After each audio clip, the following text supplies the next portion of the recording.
Don't get your panties all in a bunch. Self-destruct sequence activated.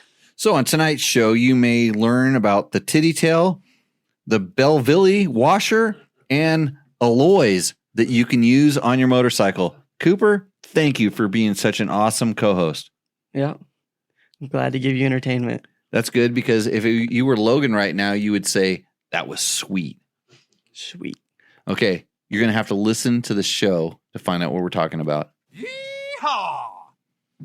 If you want to support Tech Talk Taco Tuesday, thank Yamaha, Taco Moto, Scott Sports, Climb, DDC, Trail Tech, Seat Concepts, Fasst Company, and you can always shop through Amazon on our links on dirtbiketest.com. And don't forget the push-through button on Rocky Mountain MC, also on www.dirtbiketest.com. Now here's the show. Live from Pahrump, Nevada. Valley of the Dirt People. This is Tech Talk Taco Tuesday. Thank you, Logan. I was busy pushing buttons on something else. I hope we're live. Does it seem like we're live? Can somebody give me an update that we're live? You are live. You're live. That's good. Because I was gonna do some. I have my voice-o-matron here, which everybody's scared about. You are an idiot. Yeah. Okay. So we're gonna plug the voice-o-matron directly into the soundboard. So welcome everybody. Thank you, George, for confirming from. He's in Montana, I believe, Southern Canada. We like to call it. Yeah, he's trying to get out of the States a little bit. Baja Canada. We have the counter going today. Counter is brought to you by. Who's it brought to you by this time? Bulletproof Designs. Why not? Bulletproof Designs counter tonight. You can call in to this show on the Seat Concepts Hot Seat Hotline, and I will tell you what. I'm really stoked that. Did you get it? Did you catch that one? Get it. I'm really stoked that Seat Concepts has my ass, if you know what I mean. They did for this long adventure ride. We're going to talk about that on tonight's show. Mm-hmm. I have the seat that I rode on right behind me here. This is going to be our product that we're going to talk about tonight. And if you know me. And seats and stuff like that. I don't sit down a whole lot when I ride, except on this bike I did. And I actually got a seat that I was a little hesitant to buy, and I'll explain all that when we talk about that tonight. So we're going to have a little bit of adventure bike riding talk tonight. But the show would not be possible without all of our sponsors, which include Yamaha, Taco Moto, Scott Sports, Climb, DDC, Trail Tech, Fasst Company, Seat Concepts, and Bulletproof Designs. Right, the Bulletproof Designs counter, and you don't get to push that because counter. It's when I delay and use a noise to cut into it. So we're going to try to keep this show nice and clean tonight, tight, good sound quality, lots of very important information. I was told by people that know a lot better than me that I need to slow down the speaking sometimes. I just need to enunciate. And they said that thing that's, what do they call this thing up here? Helmet holder. So I'm not supposed to use my helmet holder. Well, I got to stop the information that goes from my helmet holder between the time I think about it and it goes out my mouth. Because sometimes it comes out a little too quick and it's the wrong, it comes off the wrong way. Yeah. Yep. Did that happen during our ride at all? Maybe. Did you see? I explained it to you though. I told you what was going on. I gave him the same speech I gave you, Matt, about when I get my arms start flapping up and down and they look like helicopter blades. Talking at the same time. And it's like usually at high pitch and lots of things. We had that speech. That speech, yeah. So, yeah, we got that. So, Logan, tell everybody what we did last week. We drove up to the Tour Tech rally, did some schools there, and then we drove to Idaho, some spot in Idaho. Rode with some of your buddies for 3 days. I think it was 3 days. We did 2 days of small bikes and then one adventure bike prep day. Yep. Then we set out on an adventure to prom. Correct. Yes, on 390s, KTM 390s. That's right. We took a couple of rental bikes we have here at the Jimmy Lewis Off-Road Training, which may or may not be a sponsor of the show. Depends on how I feel about, I don't really know if I want to invest in such a kind of a, half-ass podcast with second-rate producers and, ragtag team of these guys. So the first-rate producer, but we have some in training. Oh, he's doing good. We haven't had a technical difficulty yet, have we? No, because it's under my deal. Maybe I'm better as like a manager. Do you need a microphone or what? Do we got to get you a microphone? This thing Do you want to be a co-host here? Are you working your way up to hosting? Me? I'll come on host, but maybe- So, hey, I saw a question. We're currently live on our Instagram thing, and of course, our buddy Victor.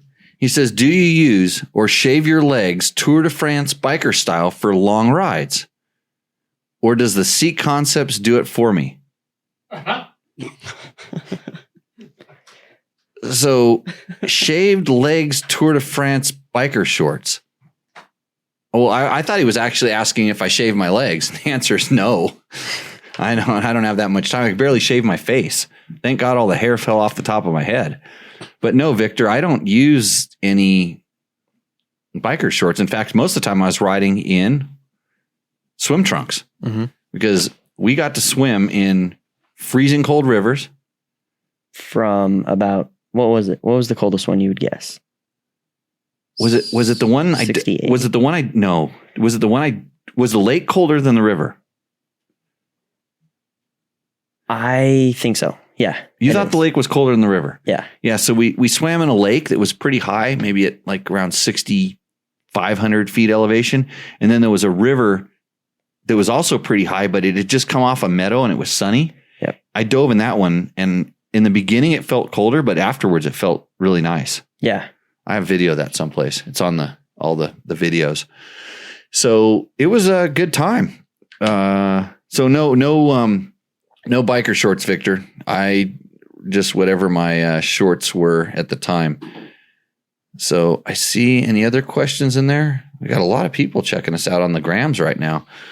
Too bad we can only do these videos for a few minutes though, right? Not for the longest time. But again, if you're there watching us, it's at Dirt Bike Test. Just go find it someplace. These shows, by the way, are up on YouTube, archived. We have 100 and how many is this show? 147th episode. What are we going to do for 150th show? Robert, Going to Romero's? That's what we did on the 100th, didn't we? Yeah, and I think we get Big John back. maybe He might have to take a vacation day or something like that. Yeah. Guy's busy. You think we would actually talk about motorcycles and motorcycle related products on our 150th show? No. Probably as much as we usually do. See, Logan's getting a little more comfortable with me. Notice he's actually engaging in this art we call conversation. It's it's going to get better. Hey, read off our sponsors again while I have a sip of my drink. Yamaha, you can experience pure performance and exhilarating power with a full line of Yamaha YZ two-stroke bikes.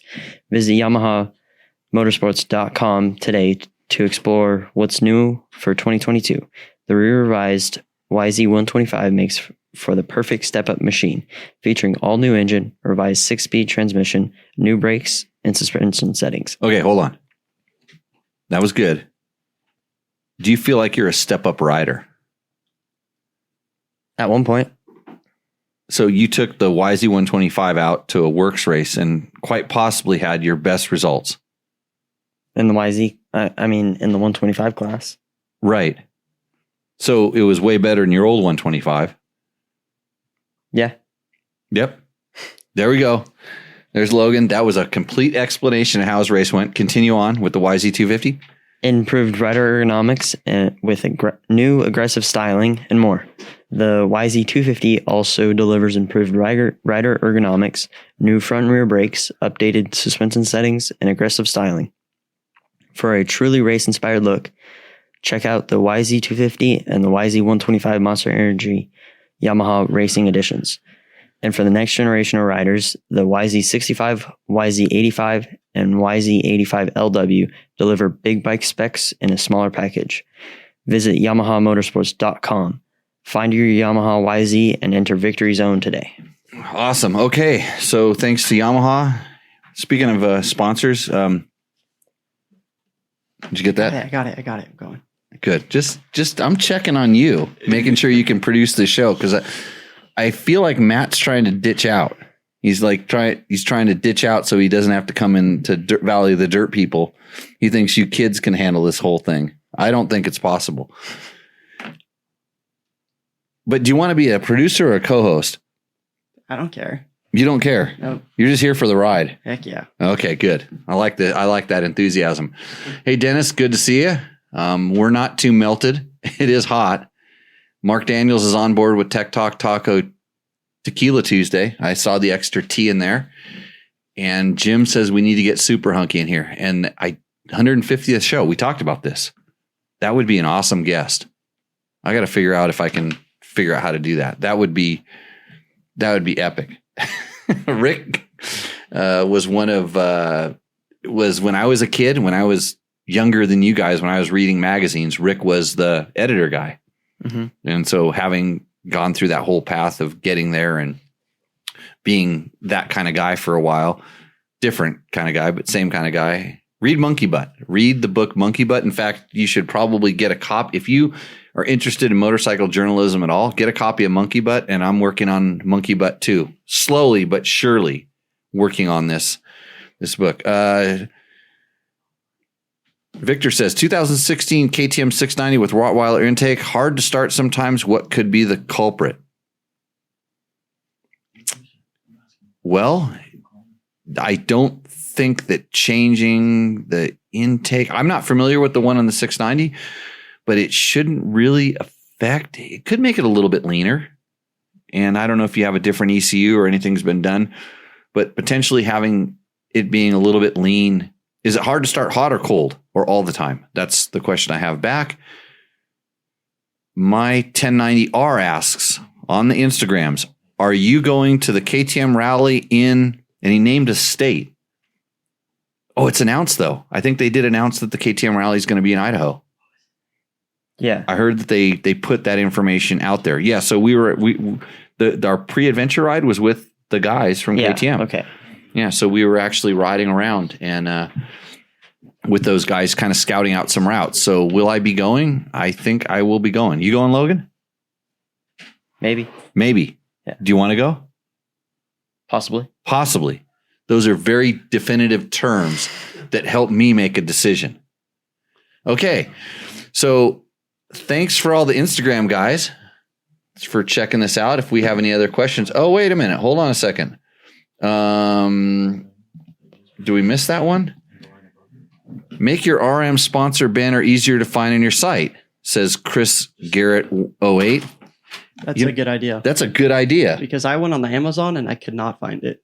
Well, it's not on the Amazon. It's on it's a little thing. Hey, Chris, that's a great idea. Give Coop shit. Okay.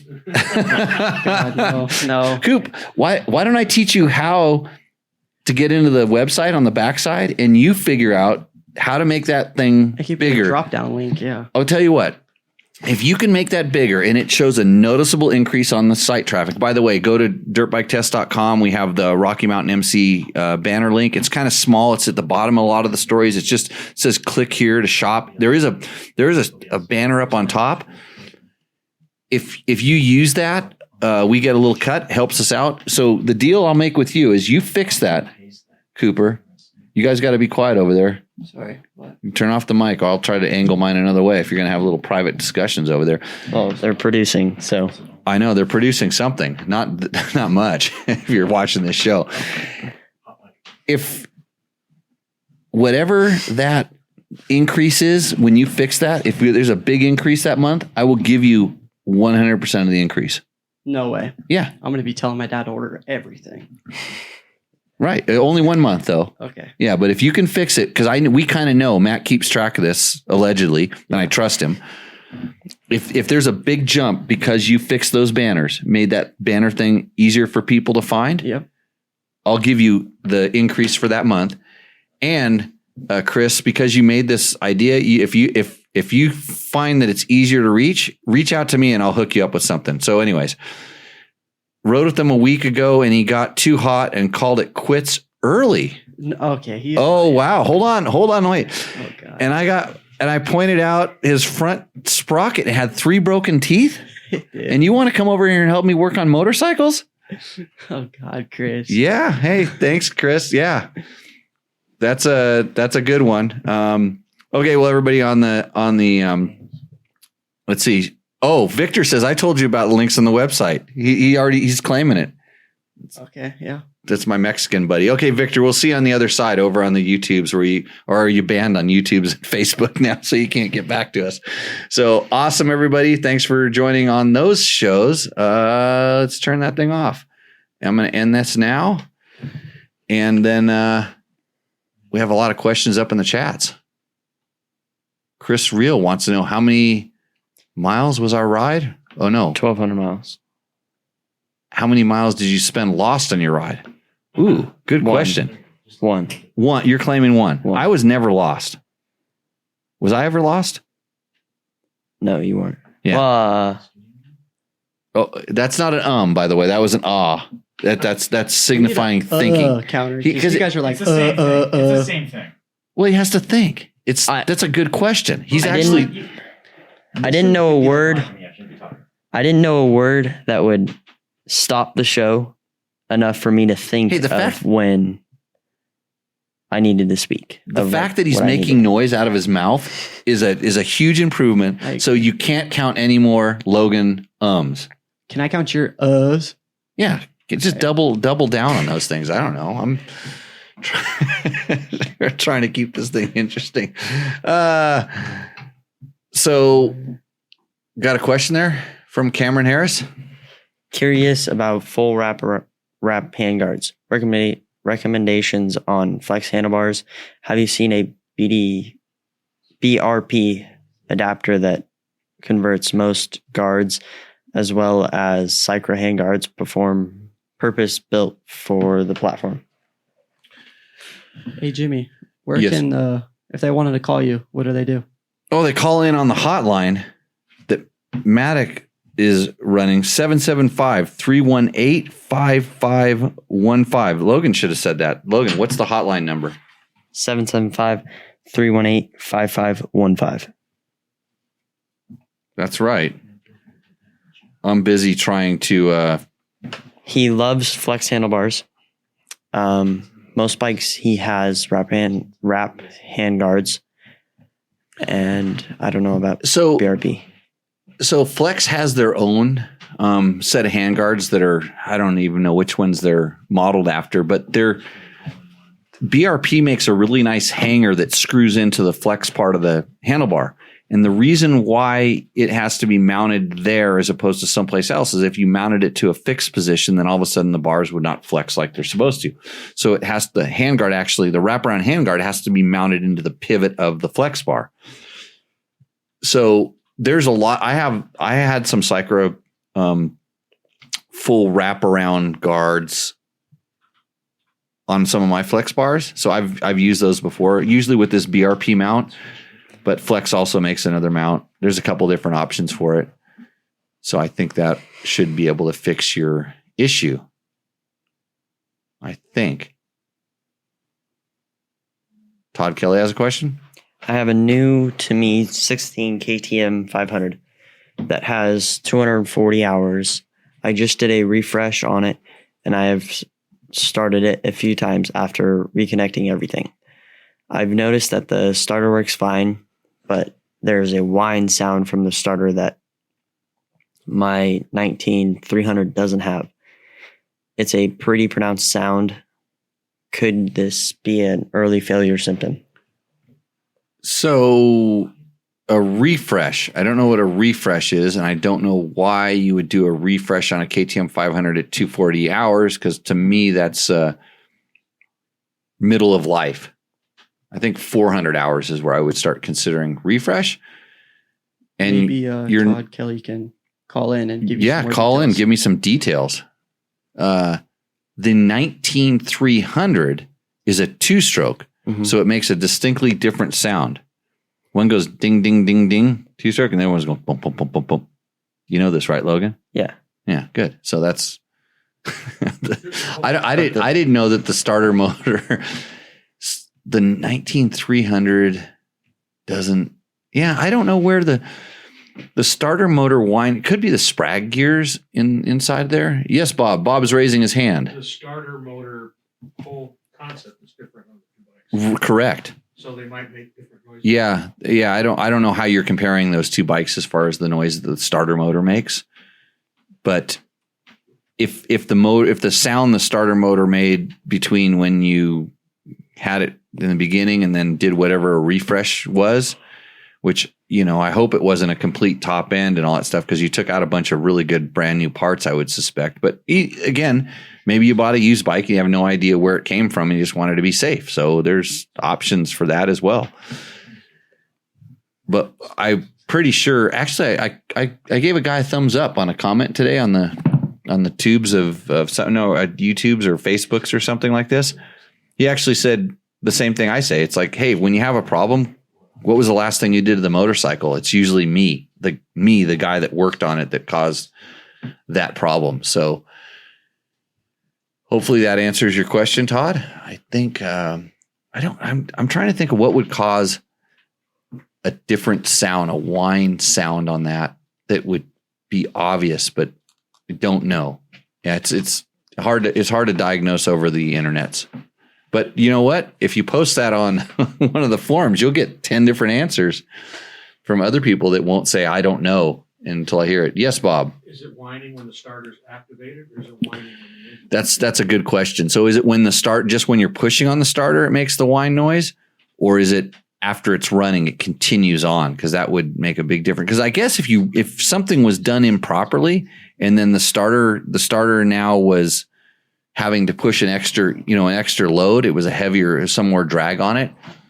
So I don't know. Oh, he says just cosmetic wear items, nothing in the motor. So you never took the motor, you never opened the motor up, and it's always been doing this? So we'll find out. Okay, any other questions there? Noah.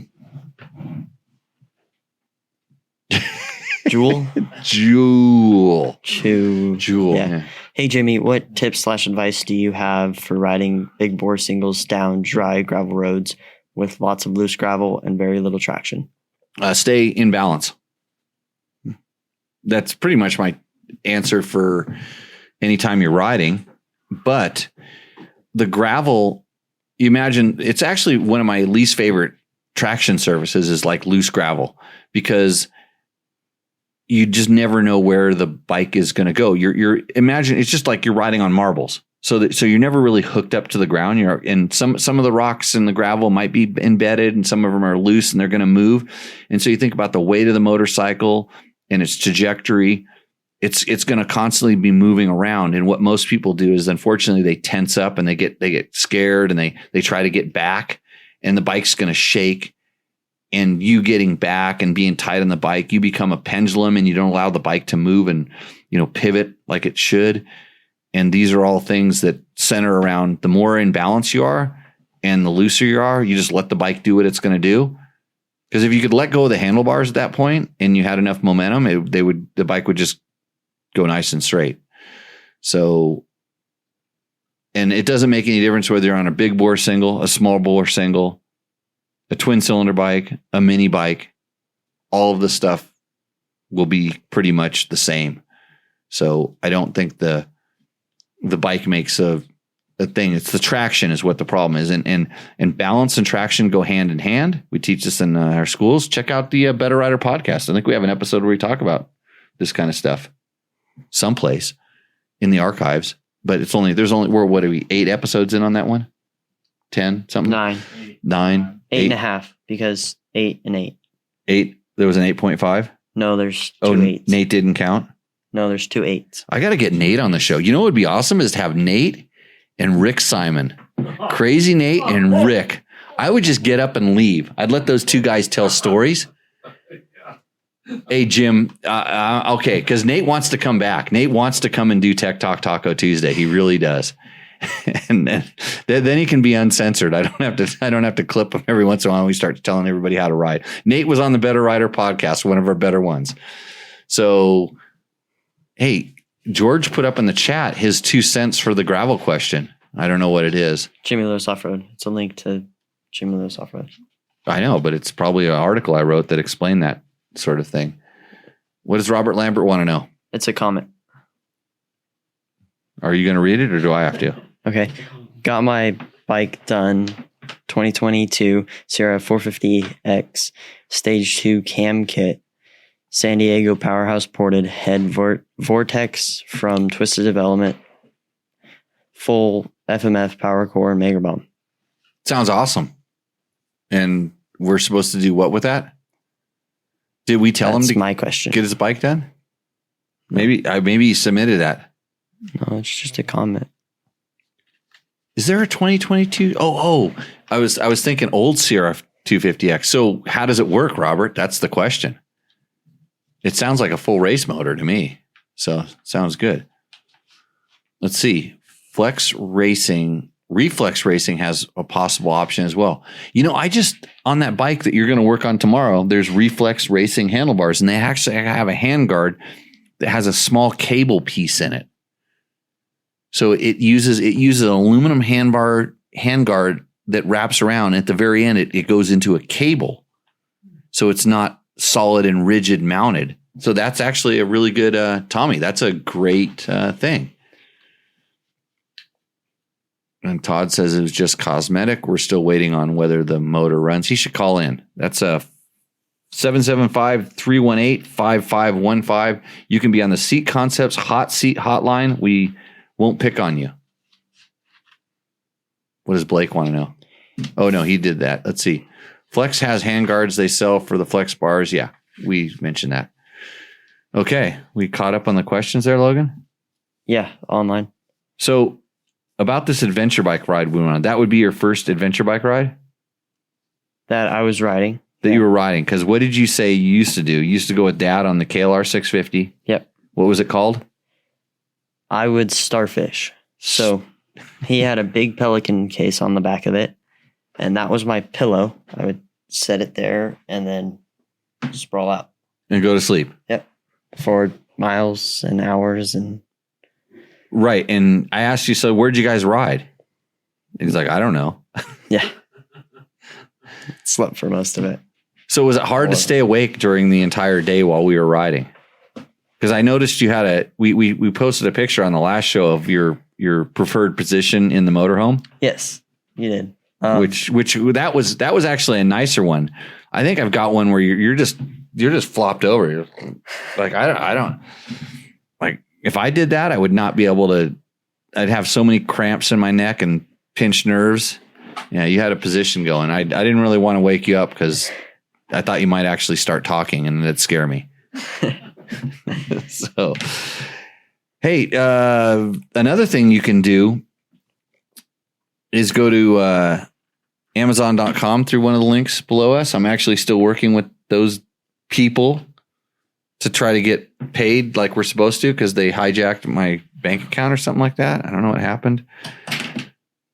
Seat Concepts since 2009 has been making handmade seat and seat products that are made in the USA. The seat styles are available in a variety of options, low and tall heights, narrow to wide profiles. They have a proprietary foam is adjusted for each customer based on the riding style, weight, and firmness preference. They're designed and built for long haul adventures or weekend warriors at the track. Actually, even race guys at the track. Ride the world with Seat Concepts. I just rode a small portion of the United States with Seat Concepts, and on our product test tonight, I was going to tell you about that. And it has nothing to do with the fact that they're a sponsor of the show, because my butt was so happy that I want to tell you about it. Victor, links? What links? Well, Cooper's going to fix that. Right, Cooper? Yep. So 1,200 miles. 1,200 miles. What broke? Everybody wants to know, like, what happened? What went wrong? Mirror, muffler hanger. That was not the muffler hanger. And skid plate. I broke the skid plate. Yep. And you broke everything else. Yeah. My skid plate was an early version of a Black Dog. And I don't know if they've made some changes, but it broke one of the brackets that it hangs off of. And there's a good thing that it's real easy in the Western United States to find barbed wire fence. Because we made barbed wire fence parts fixes, as well as with our cruise toolkits. Those little, at the Tour Tech Rally, they gave us the little, thank God they handed us those bags. Oh, I also broke the blinker and a part of the fairing. Okay, that's right. That was on the extreme, you rode we'll call it the A loop of the KTM Adventure Rider Rally. Yes. On a bike with maybe 6 inches of ground clearance. Maybe. Have you ever seen a turtle when a turtle gets stuck on a rock? Yeah, high centers. Yeah, you did that. Yeah. And when a bike of that weight with a man of your stature, yeah, it basically decides where it's going to go. Because Logan on a small adventure bike with the KTM 390 is, and I think that's probably we were south of 400 pounds by a pretty good margin, and we rode loaded up. Oh yeah, on a ride where everybody else is all stripped down, we were all loaded up, and they're like, "Why are you doing that?" And it's like it was a test run for good reason. We wanted to check, make sure the bikes work. I wanted to make sure he was good with this. We're gonna, we're not gonna go ride 1,000 miles without practicing. Yeah. And so we could kind of do it in this controlled environment. And then they decided, hey, let's go on the super gnarly trail. It's like, we'll go. And so we went, and we certainly were scratching over the top of these rocks. It was a single track trail, kind of an easier single track trail, but it was enough of a problem that you had an issue. And the best thing was Quinn Cody got off his bike. Yes, he did. Knowing what was going to happen, knowing full well, because he has KTM 390 experience. Uh-huh. And he got off, and he pulled the phone out, and he got Logan in all of his glory, and that will be in the video. Yes. For sure. Logan warming up to adventure bike questions. So we got a caller. Yes. Can you bring him into the show? This is where the producer's going to make a technical jack up, I think. He's on. Caller. What's your name? Where are you from? How's it going, Jimmy? This is Todd from Tucson, Arizona. Hey, Todd. Welcome to the C Concepts Hot Seat Hotline. Thanks for calling in. We're going to get to the bottom of your problem the best we can. So our curiosity is, so you bought an older 500, and you're saying the starter makes a whine. Now, is this only when you start it, or does it continue on after you start the bike? No, it's just initially right when you start it. It just does a real quick whine, just like a loud, kind of loud, high pitched little whing. I think this is kind of normal. It's, I'm thinking back to like what my KTM 500 sound like, and they do make kind of like right when you push the starter. So this is your first KTM electric start 4-stroke. 4-stroke, yeah. So I have the 300, and you don't hear the starter on that. You press that starter, and it just fires right up. And it sounds like, especially the older ones, like the 2008 and stuff like that, the 300s. It sounded like gears were grinding, which in fact they were. When you start an older KTM electric start bike, the new ones are much better. But from my experience, is the 2-stroke sounds more geary, and the 500 has more of a high pitch whine, like you're describing. So it might be normal then. I think it's normal. Do you know anybody else that has one of these bikes? I do, but I never really thought to pay attention to it before. Yeah, which was really odd to me. And in putting this bike all back together, it was one of those things. It was like, hey, this sounds kind of weird, because it does kind of wind up. And it goes for about 2 seconds after, it engages, it kind of winds, and you can kind of hear it. But once wind down. but once it winds up, once it winds down. starts and it gets running, it goes away. Fine. Yeah, I think that's the normal sound. Now that I think the 350 actually does it more than the 500, right, Logan? Yeah. So I think it's probably a normal sound. I was worried, like when you said you refreshed this bike, I was like worried, okay, what did you do? Like how refreshed? Because I mean, there's some people that they buy a bike and they tear the whole thing apart and put it all back together when it was probably a perfectly working good bike. And I'll tell you that I wouldn't touch mine for like 400 or so hours if I knew that it didn't suck dirt and whatever. I would if I bought that bike. And I bought, remember the one with the Red Bull graphics on it? Yep. The 500 that I bought. So I basically bought this bike a few years ago, and you could tell it was well used. It looked like the guy rode like Extreme Enduro on it because it has lots of scratches on it. But I started the bike up, listened to it, rode it down the street, just click, click, click, click through the transmission. It shifted, it held all of its gears. It's good. I'm like, okay, I'll take this, but I want to do one thing. And the guy said, what? I said, I want to lay it over and pull the screen out of the motor. So the oil pickup screen. And so he said, yeah, sure. So we got the Allen wrench and popped that thing off and looked at it. Cause most people don't even know it's there, that one little filter. And I pulled it off, looked at it. It's clean, put it back in. I said, okay, I'm taking it. And I haven't done anything but ride that thing since then. Or actually it's mostly a rental bike, but they're pretty indestructible. You're going to be pretty happy with the amount of time you can get on that motorcycle. Very good, very good. Yeah, that's why I ended up going with this particular bike. It's replacing my 09, the carbureted 09 WR450. So I contacted you last week about the vibration. I was a little concerned about the vibrations going from the WR to the KTM 500. But I think I'll be pretty happy with it. Yeah, I think I think the vibrations are just different. Different bikes have different, and you're talking WRs and Yamaha. Yeah, and you're going from aluminum frame to steel frame. Yeah. So these are the kind of things that sort of change the feelings you're getting through the bike, and that's the thing is having the chance to ride all these different bikes, and you notice this. It's like, I'm probably less susceptible to vibration than most riders. I'm not that picky about it.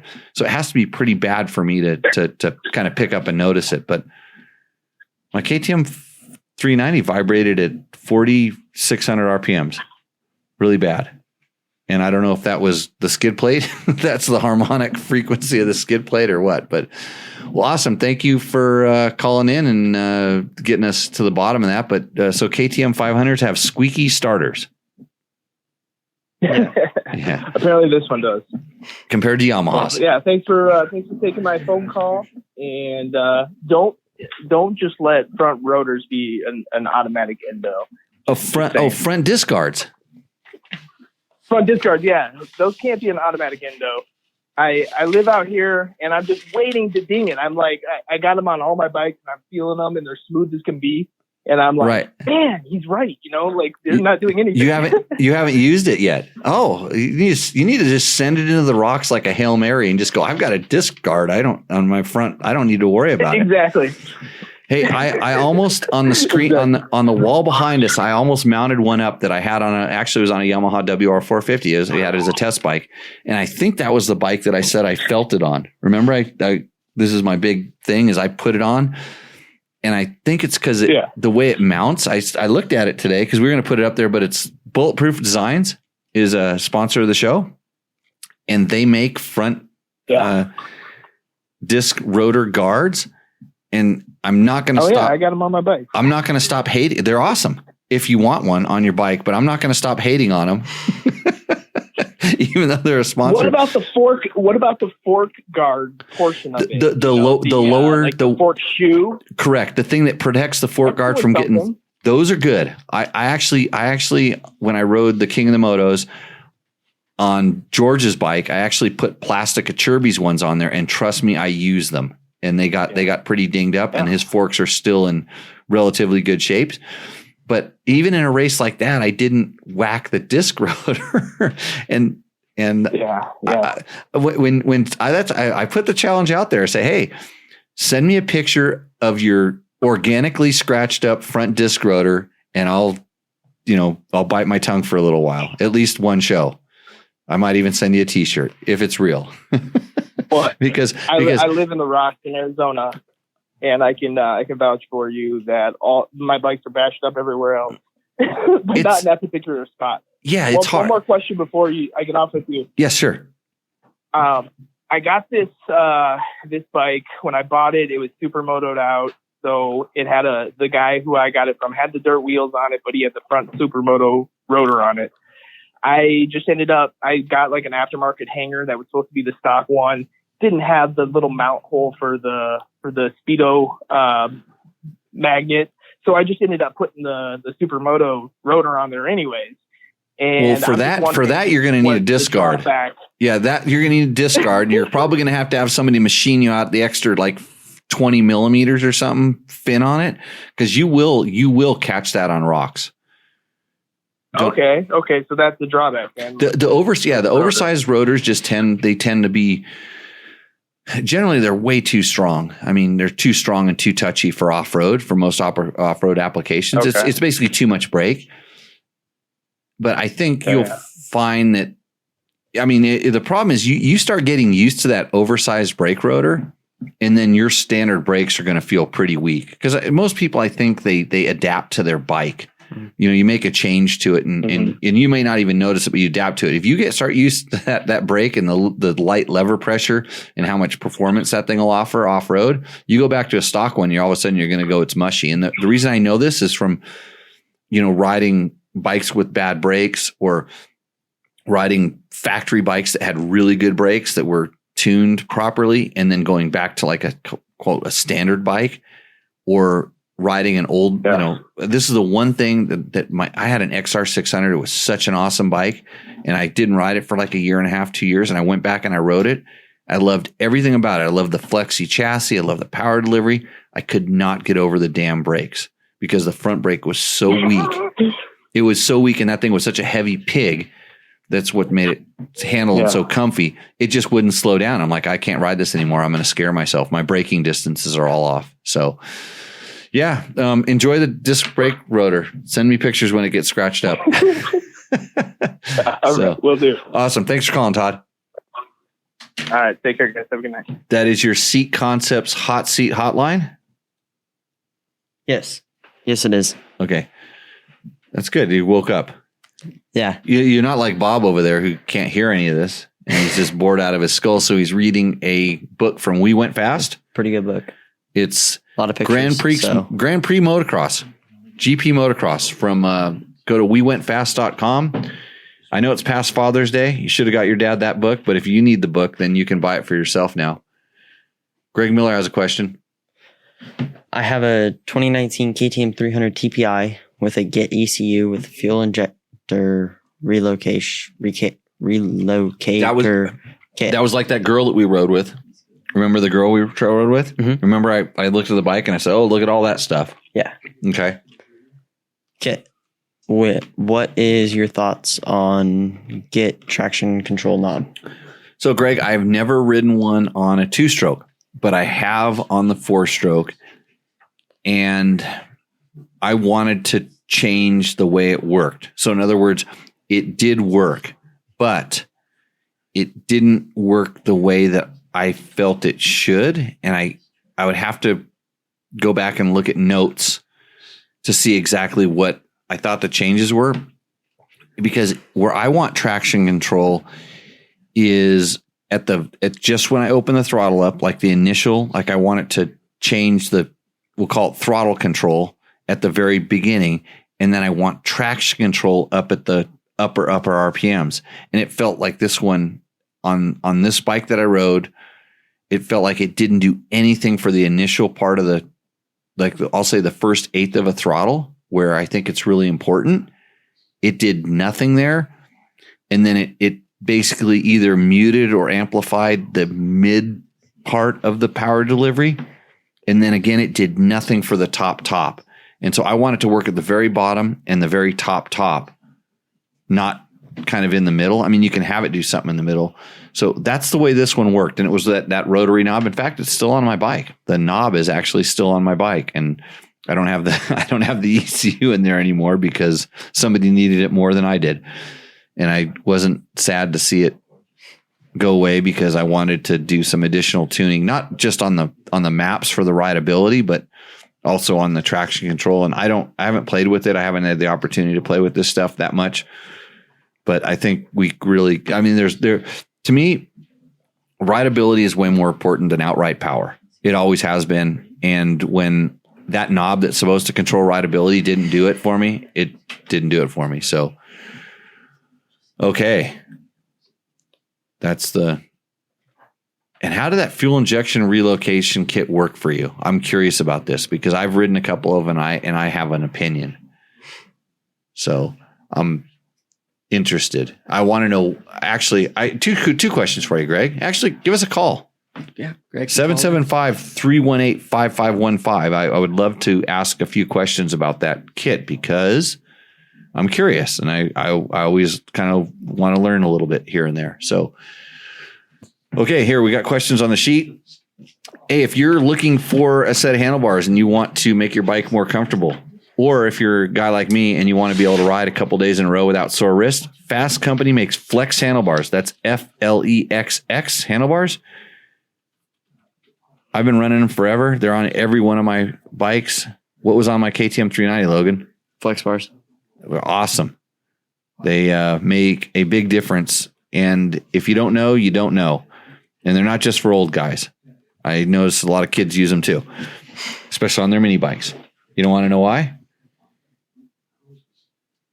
Why? Because on mini bikes, a lot of times the forks suck. Yeah. And flex handlebars make bad forks good. I've always said this. And for me, you can even have a good fork and then I can run it stiffer that doesn't hurt my wrists. And then, hold on a second. That's the Huserberg bell I just threw at them. They think this is their show. It's like, next comes the Sprocket, Dirt Tricks, DDC. I mean, sorry, Dirt Tricks is the old company. It's the old one. This goes next like that. And this is not going to be so pretty. So anyways, flex handlebars. Yep. They make Jimmy happy, unlike side discussions on the show inside the office here. Okay. Low count tonight, says Rick. Does that mean the producer's not pushing the button enough? Bad producer, good. Or is the is improving? Yeah. Well, we can always make that worse. So welcome to Jimmy's Tequila Moment. We decided we were going to go high dollar tonight. So I pulled out the bottle of Cincuro. This is a very nice tequila. I know this because that's why it's halfway empty. I'm going to have a little bit. And Matt's running to find himself a shot glass because he's over 21 in here. You know what else I learned? You know how I like to learn something every day? Yeah. What did I learn at that store it was in northern Idaho.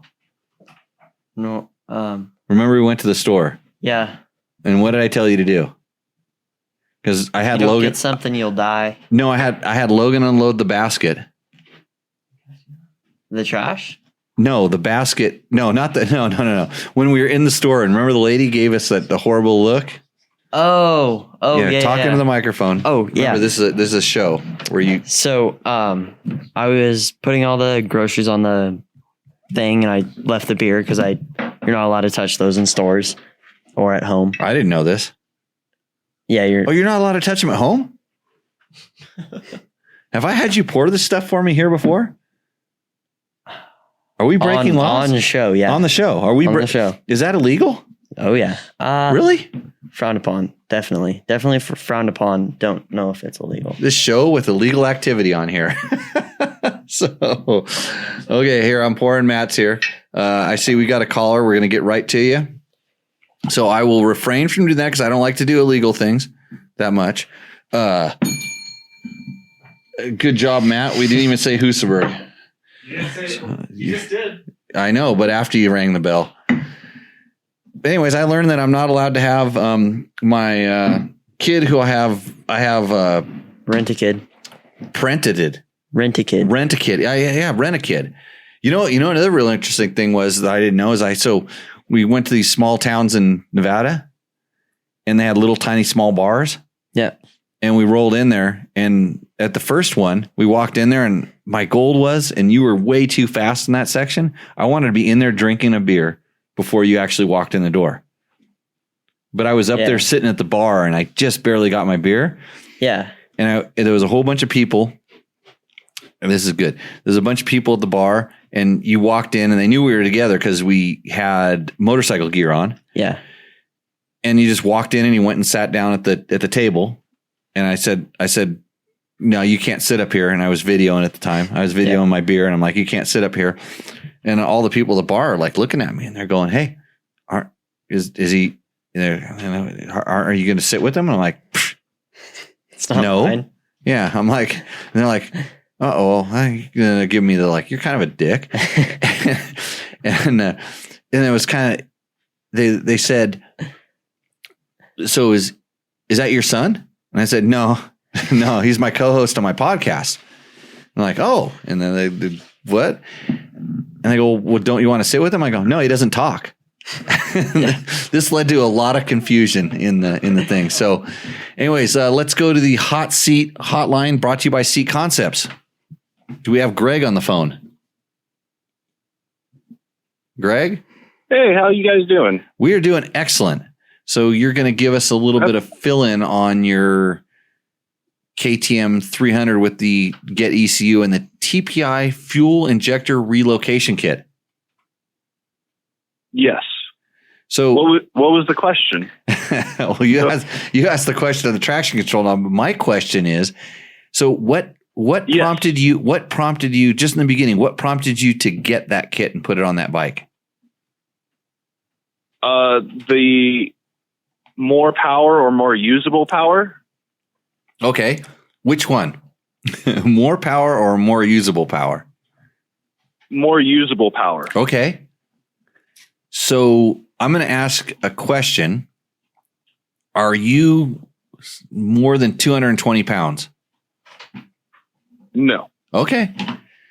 Because the biggest complaint I hear about those bikes in general is that the riders don't feel like they get the throttle response they want. Am I going down the right track here?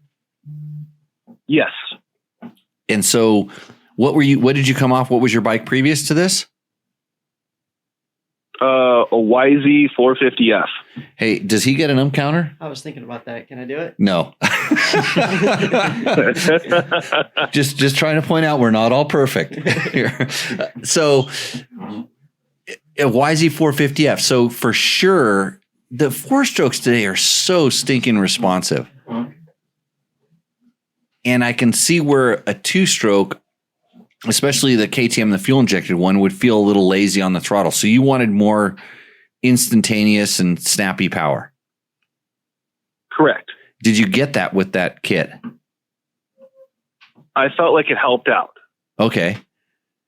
I'm going to tell you that I got to ride the new KTM 300 with the, we'll call it fuel injection relocation kit made by KTM. And because now they're putting them, upstream and downstream in the butterfly valve, and it does make a big difference. That bike was literally, don't ride one. Logan, are you playing with toys again? I'm trying to build a diagram of my crash. Oh, okay. Are we going to talk about your crash? Yeah, we better hurry because we got 4 minutes. Well, we got as much time as we want. It's my show. That's true. So anyways, Logan was getting bored there, so I had to keep his attention span there. The changing the position of the fuel injectors for sure can have an effect on performance. And I think that KTM sort of stumbled upon that TPI it was the best way to make it work. And I don't think it's the best, we'll call it snappy or aggressive throttle response. And I don't even know that you can get as much as what most people would probably want. I like it for trail riding and stuff. And I just learned, for me, to turn the throttle a little bit farther and, sort of use the clutch if I need that sort of throttle response. But Okay. I've ridden. I just didn't know if the. Go ahead. I've ridden a couple of clients' bikes that have come to our school, and then I watched. So we rode with a girl that had that on her bike. And it was kind of funny because she had a lot of stuff on the bike, and I get really concerned when I show up to ride with people I don't know. We were kind of riding with friends of a friend's, and I see this bike, and it's got a lot of the stuff on it, if not all the stuff on it. And it just kind of concerns me because I go, uh-oh, there's a lot of potential for problems there. When I see a well-used stock bike, I'm like, okay, this thing's run forever. When I see one that's been modified, I'm a little concerned because even I can modify the crap out of something into something that becomes unreliable or difficult. So did you notice that her bike, Logan, did you notice that her bike did a lot of wheel spinning? It did. Extra wheel spinning. Yeah. Yeah, I think it was part of the thing because every time, and then what I was saying, every time I've ridden, and it's been I've ridden 3 different bikes with that on it. It felt like I don't want to say a poorly jetted carburetor, a mediumly well jetted carburetor. Mediumly well? It wasn't. Somebody break that up. Yeah. The problem with the TPI now is it's so crisp and so good, and it's always like too lean. In general, it feels too lean. We're used to every time you crack the throttle, you get this little rich, and then bang, throttle response and acceleration. And it felt like the relocation kit sort of gave enough of that back to where it didn't increase what I would call like throttle response. It gave it a little bit of bad carburation, so it went bull wow. Does that make sense? Yeah. Yeah. So that's it definitely spins the tire more. Yeah, and that's for the way I ride and the way I want to ride a KTM 300. That's not what I really want. I wouldn't mind getting a little more throttle response, and even on my personal bike, I don't even have the ECU, the interrupter, what do we call it? Traction control. Well, actually, we got to reach out to that company, one of those companies that makes those things. Basically, the Dobeck tuner, the JD Jetting tuner, which I had on George's bike, which I was able to fiddle around when I started changing mufflers and everything. I've found that I could get pretty good with that as far as kind of picking up or enhancing the throttle response, more so than I don't know what the Get ECU. And do you have the ability to adjust the maps via the Wi-Fi stuff? Yes. So there's probably a ton of potential there that you could play around with, the fact that you can, make it richer and leaner. And the way to think about that in my world is when you're playing with fueling, when you add fuel, when you richen it, think about it as getting more traction. Like the more fuel up to a certain point, the more fuel you drop into it, the more traction you get, if you take fuel away, it seems like the tire spins up easier. So if you're saying it spins up, you might want to try adding fuel. And then I don't know on that one. I think you can play with the ignition as well. You can. Which way would you go with the ignition? So ignition, think about it as throttle response. So think about when you advance the ignition, it would give you more throttle response. And when you retard the ignition, and I say that word affectionately, when you retard the ignition, you decrease the throttle response. So it's this blend of those two things. I typically play with the fuel first. In other words, places where it seems like it spins up, I tend to richen it a little bit. And then places where it feels sluggish, I lean it. Then if I want to make fine tuning, I go in and I'm very particular about the throttle position. And you can make these adjustments in throttle position, because you can adjust it in the position. Use the advance at those points to fine tune it, if you know what I mean. Okay, that's good to try. I'm going to try that. Yeah, and play with it, and if you, especially with the throttle position, take like a white paint pen and put a mark on the throttle housing and then a mark on the grip and put them in, basically 4 positions, like 25% positions. So you can kind of look and see, and you'll be surprised that your throttle position isn't exactly what you think it is sometimes. And that'll help you a little bit better when you're saying, hey, I need to pick it up here. I need to deaden it a little bit here. And then, because the RPM, people are pretty good with RPM. If you have the ability to use a tack just to kind of see where 4,000 and 6,000, and believe it or not, when you're riding those KTM 300s, you're riding at 3 and 4 and 5,000 RPMs, not 7, 8, and 9 where everybody thinks they are. And so you just start, you start thinking about everything in a little bit of a graph. How much would you add fuel? Would you go 5%, 10%, 15%? I don't think they give you, I don't know what the range is on the Get One.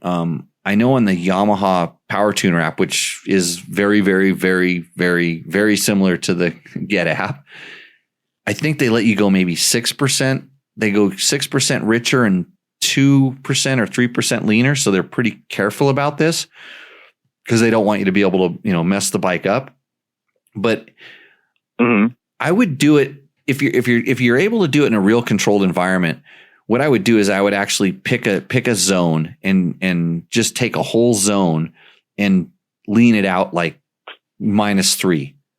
And then just ride it real quick and feel it. And then take it and richen it up to like +5 and see how much you notice it. And if you don't notice it that much, then maybe try leaning it out a little bit more and then riching it up and going back and forth and see how much you can feel and then see how much of a difference it makes. Because kind of every bike, every different machine is a little bit different in how they respond. But this is kind of like how I would learn and test stuff if I hadn't done it before.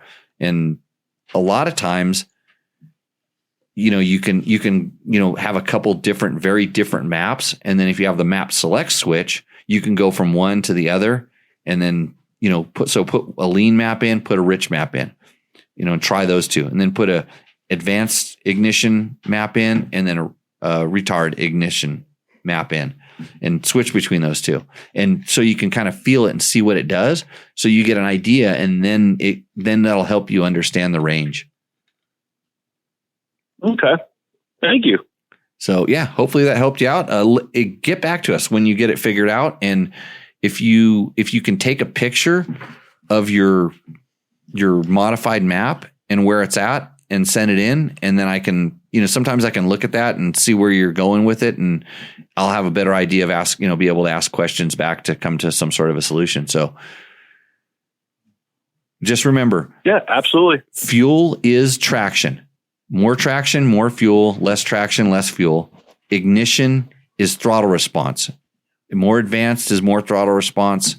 And this is up to a point. And that's the one thing when you're testing this stuff, maybe go overboard with fuel and feel all of a sudden where more fuel makes the bike just dead sluggish, or you get it to the point where it's so lean that it gets really good traction because the motor doesn't want to accelerate. And if you only do it in small bursts, you're not like riding the thing for a long time that way. It's not going to hurt anything in a short time. Okay. So, well, thank you for calling in on this Seat Concepts Hot Seat Hotline. Thank you.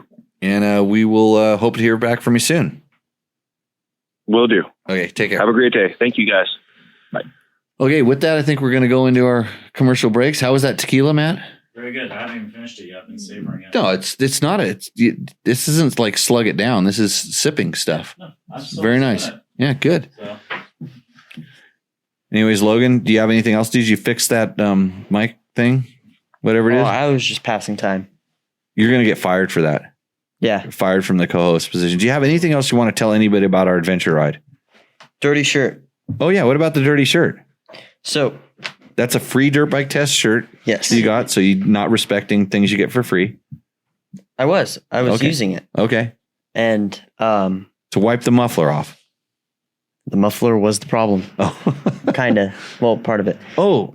The big bag that carried all my clothes and all my personal stuff and all tools, and it rolled off the back of the. So because I rushed you to get ready in the morning.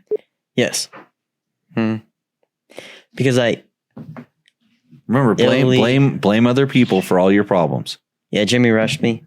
So the bag rolled off the back of the bike, but was still attached to the bike. So it went under and into the wheel and burnt or put a hole in the bottom of it. Yeah, with a tire going at 30 miles an hour, rubbing on a. And this was part of the rub spot. Oh. Yeah. You and also the back. Oh, yeah, stand up and turn around. Yeah. So, yeah, Logan had a little snafu with the. It's a good thing you weren't wearing that. I was not. When it happened. Yeah, you burned a little hole in his bag. I forgot about it. We didn't mention that in the things that went wrong. But nope. Your rock straps held tight.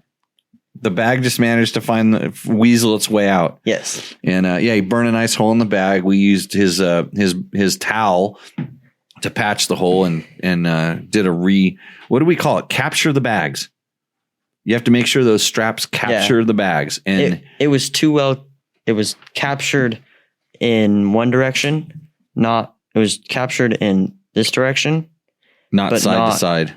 All directions. Yeah. So I actually had a bag fall off as well. Yes. You knew this. Mine luckily jettisoned itself completely. Mine would just like slowly like a hot dog sliding out of the bun, just like slowly work its way out. And then I had to find a new way of capturing my bag. But you didn't have the 360 stuff you learned. Yes, Bob. Did the foiling bag take out the muffler and the muffler bracket?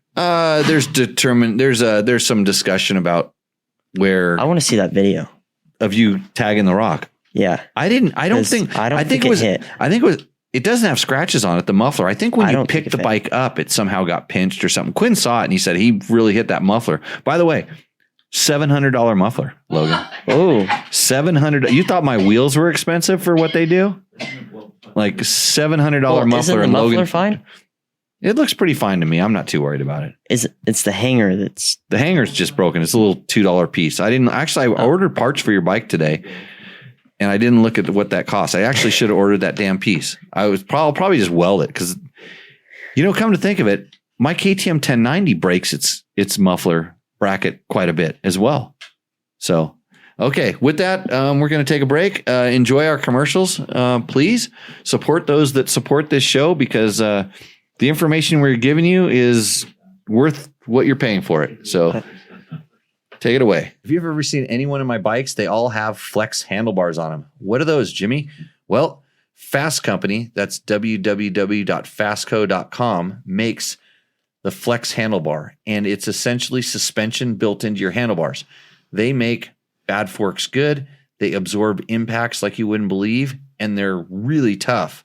And I've been running them for over 20 years, and I don't think I've ever bent a set. And if I have, I forgot about it. It was a long time ago. So, these are American-made products, and until you run them, you won't realize how good they are. The reason this works is the flex handlebar is stiff laterally through the steering path, but allows it to be forgiving from the load path without sacrificing control or input. This means it basically dampens the forces that you don't want, and it doesn't affect the forces you do want. So it steers properly and takes the pain out of your wrists. So if you're looking for good feel in your handlebars without suffering from catastrophic impacts or complaining that your forks are too harsh, the Flex handlebar is the solution. They make other products like the spoke torque wrench, impact pegs, really trick brake clevis and brake spring kits, and clicker adjusters. So if you're looking to get some of this stuff, check out www.fastco.com. That's spelled FASSTCO.com. Remember, 2 S's in fast.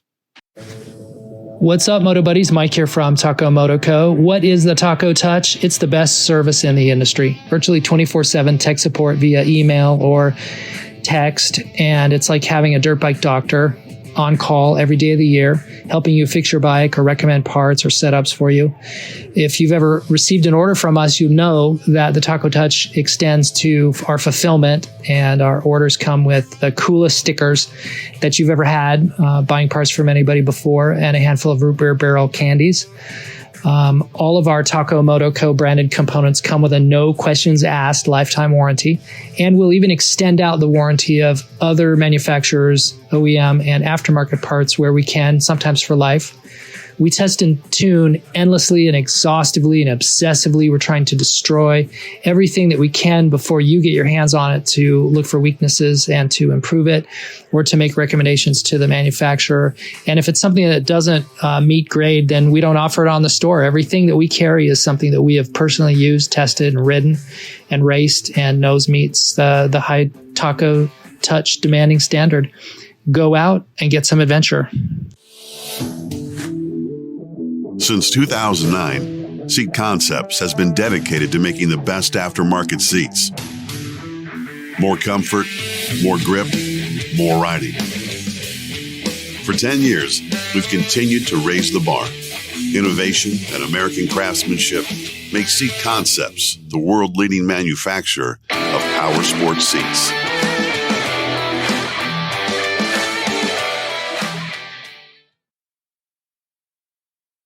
Right again? Are we live again? Now we're live again. That's good that we're live.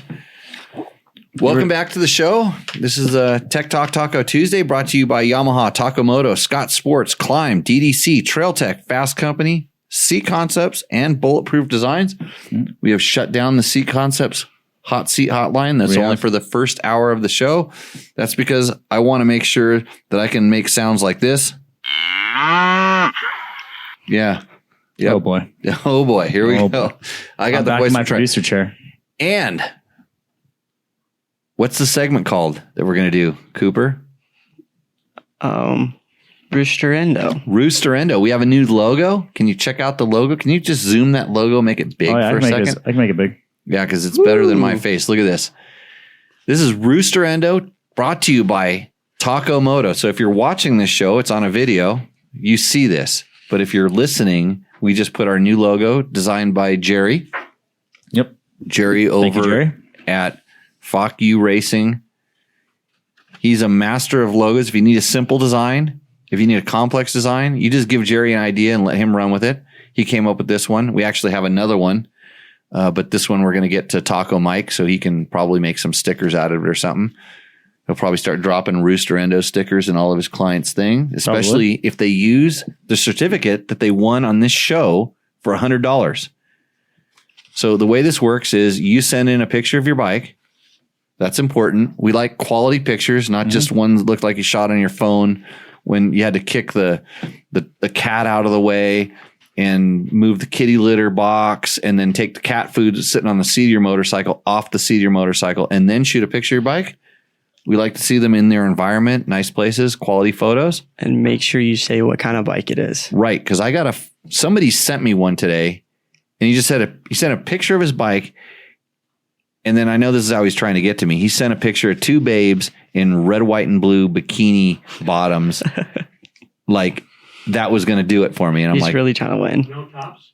It's to be determined later. And it was like, okay, what make I can't even concentrate on the damn bike. And he didn't even put the make, model, year, any of that stuff, or his modification. It was just two babes in red, white, and blue bikini bottoms. The mods were the girls. Right.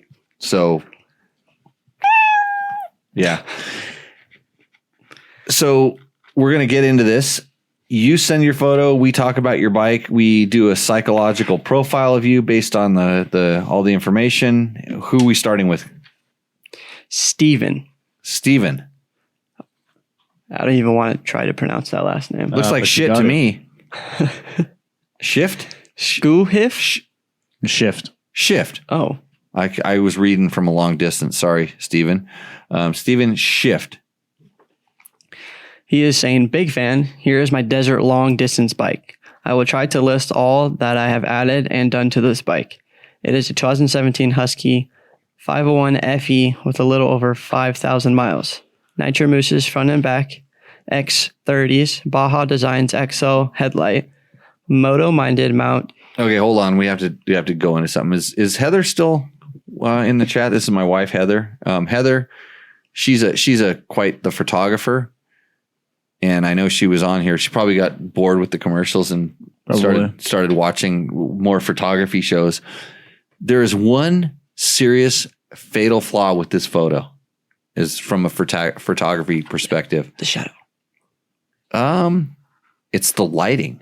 Really? It's backlit. It's backlit, and he didn't expose for the side of his bike. So I'm looking at a very dark bike in a nice area. I want to ride that because that dirt looks fun. As long as it's not frozen, as long as the ground is not frozen, that would be really fun riding because there's a little bit of moisture in there. I'm going with look at his back tire. I'm kind of going with the eastern middle Utah is where I'm guessing. That's what it looks like to me. It looks pretty nice. But okay, keep going with the bike. Cycra handguards, ARC Melon, front brake lever, Enduro engineering rear brake thingy, Scott sub mount with Scott. I like that he has a thingy on his bike. Dampener. Yeah, that's what he said too. Samco coolant lines, DDC sprockets, Fastaway pegs, Vortex, ECU, 3.1 gallon, a Cherry Beast tank, TM design skid plate, TM chain guides, TM shark fin, helmet light wiring, removed a bunch of stuff that get in the way, turn signals, removed the EPA stuff, some light suspension work done, oil and different springs. I am probably missing a couple of things. I only had stuff I need. Currently in the service bay. So the good thing about this bike is that list is a solid list of stuff that he needs for his riding, for all of his he's watching too things. Oh, He's good. in the chat.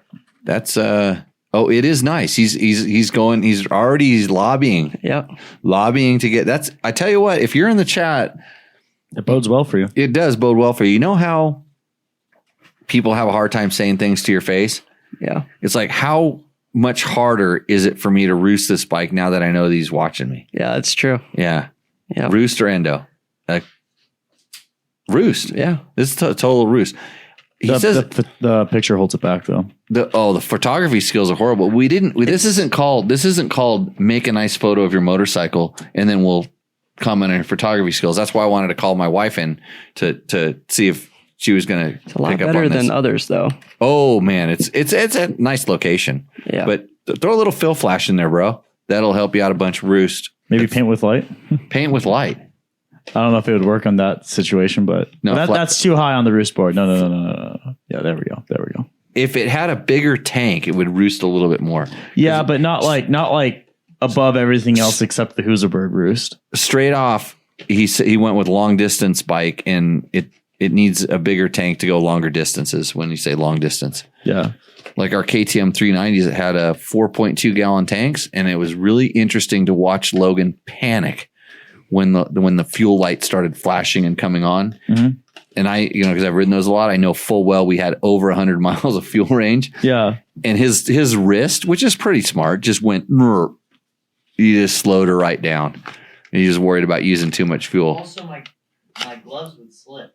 Oh, his gloves would slip. All right. Yeah. Couldn't hang on to the throttle hard enough. Actually, you know what else happened to Logan? The wind blew him around and he got scared. Don't blame him. In the tent or on the bike? Both? Oh. Okay, next bike. It's from Robert Nantisha. How did I knew? Was he in before? He submitted 2 bikes, and this was the second bike. The second bike, because he had the Husky 601. Mm-hmm. He submitted these a while. Yeah, he submitted them a while ago, and I forgot about a second bike. Okay, no worries. We'll let it run. I actually wanted. I know he has a lot of cool vintage bikes, older stuff. He's a Husky guy, by the way. Like whether it's Swedish or Italian, I think mostly Italian and Austrian. But go ahead. What do we got here?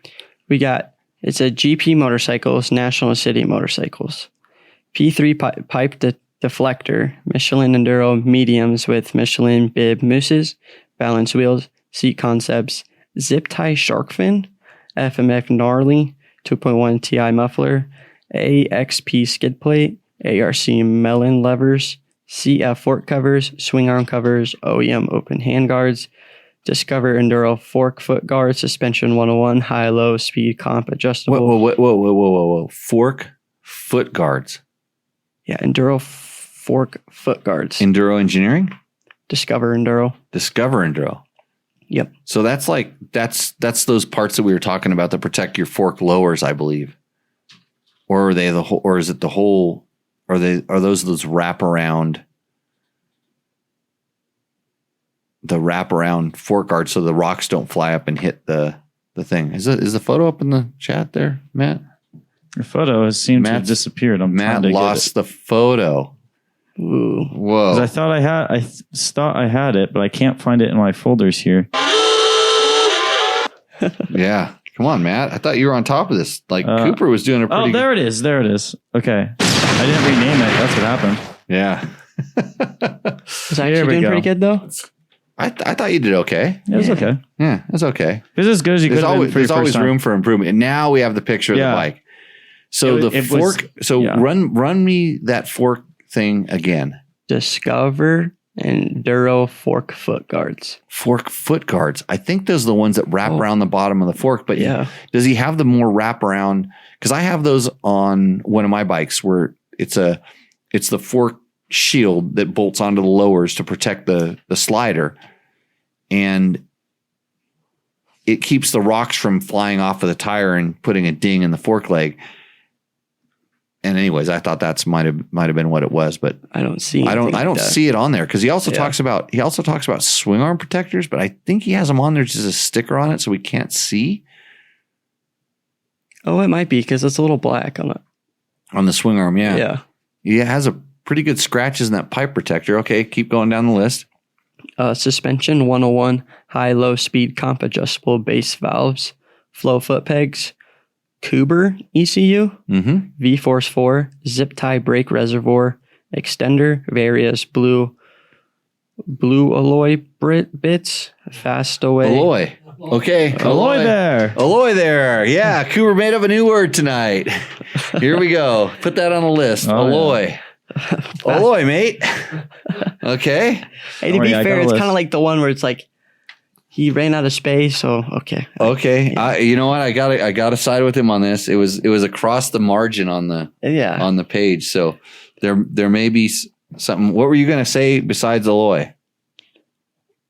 Yeah, probably just alloy. I don't know. Okay. How do you say it? So if you have a billet thing, you have a nice piece of billet alloy aluminum. That's not helping me. That's good. We don't want to help you here. We're just going to make fun. It's got Fastaway rear brake spring, XC gear. Fastway or Fasst Company? Fastway. Fastway, okay. Yep. XC gear Mako bar mount. Right. Oh, FACU. Did I say that right? You said it safely. Okay. Because you probably would want to say something different to me, but that's the way. Stickers and grip donuts. 100% run ripper and Genius race bike. Robert FACU Racing San Diego crew and TMD slide and glide full kit, bulletproof designs, chain guide support, throttle positioning guide, all items put to good use. So Robert. Oh, he's in the chat too. I know he's in there. I'm just going to disqualify you from winning tonight because did he win last time? I don't remember. I don't remember either. I can't. He might have with his other one. Yeah, his other bike was good. This is actually here's the interesting thing about this bike, and this you're going to learn a little bit about me by me saying this. Almost everything he uses on this bike is kind of different than what I would use. Like a lot of his products of choice are kind of different than the companies or the products that I would use. Like the brands, or somewhat the brands, or sometimes just kind of the things. You know, certain things, there's some stuff that's the same, but some stuff that's different. And this is where this whole aftermarket modification, customization comes into play. Did he say he had a seat cover on there? No, he's saying he won last time with his other bike. Oh, he won. Okay. With his other bike. Yeah, we're DQing him then straight away. Yeah. But doesn't mean this bike doesn't roost or endo. This is still up for debate. The fact that he's in the chat room gives him a 30% more roost factor, but the fact that I'm willing to take the heat on, since he's not on my team with the sponsors. He could go to the endo department real quick. Yeah, I didn't hear any. What kind of seat is on this thing? I can see the little logo on. Is it a Seat Concept seat? Seat Concepts. He just put it in the chat. See? Oh, okay. So he's got one. That just went. This bike just went. Oh, yeah, right he here. did. He said it too. Oh, I missed it. It just went. Just roosted right up into the roost zone, because that's a sweet seat. But anyways, this is where a lot of these bulletproof designs chain guard. I saw that too. It's good. He's got some stuff, but some of this, like, just overall, there's some things that are a little bit different than what I normally use. And most people, they get all defensive or whatever. It's like, this makes me want to ride his bike to see what his setup is. Mm-hmm. I just want to try it. You know, like, hey, like I do this with my bikes all the time. I let people, hey, take a ride in this. Tell me what you think. So I'm trying to get some feedback and just see where they're at. But it's a pretty nice Chariot. What do you think? Yeah, I like it. I like KTM's better. Yeah. No, Roost it. Okay. Oh, yeah. That's too high. Yeah. It's a medium roost. Give it back to me and get working on the next one. All right. This next one's Charlie McLanum. Oh boy. Where's the photo? I need to look at this. Okay, he's got a nice and Robert, I don't want pictures of your bike in your backyard unless there's girls with bikinis in there. Okay? Is it Charlie McCollum? Yep, Charlie McCollum? Mm-hmm. Okay, that's good. It's a 2021 500 EXCF with all Takamoto mods. Seat Concept seat, get ECU. Straight away, I can look at this photo based on the angle he shot this. Yep. He's a tailpipe man.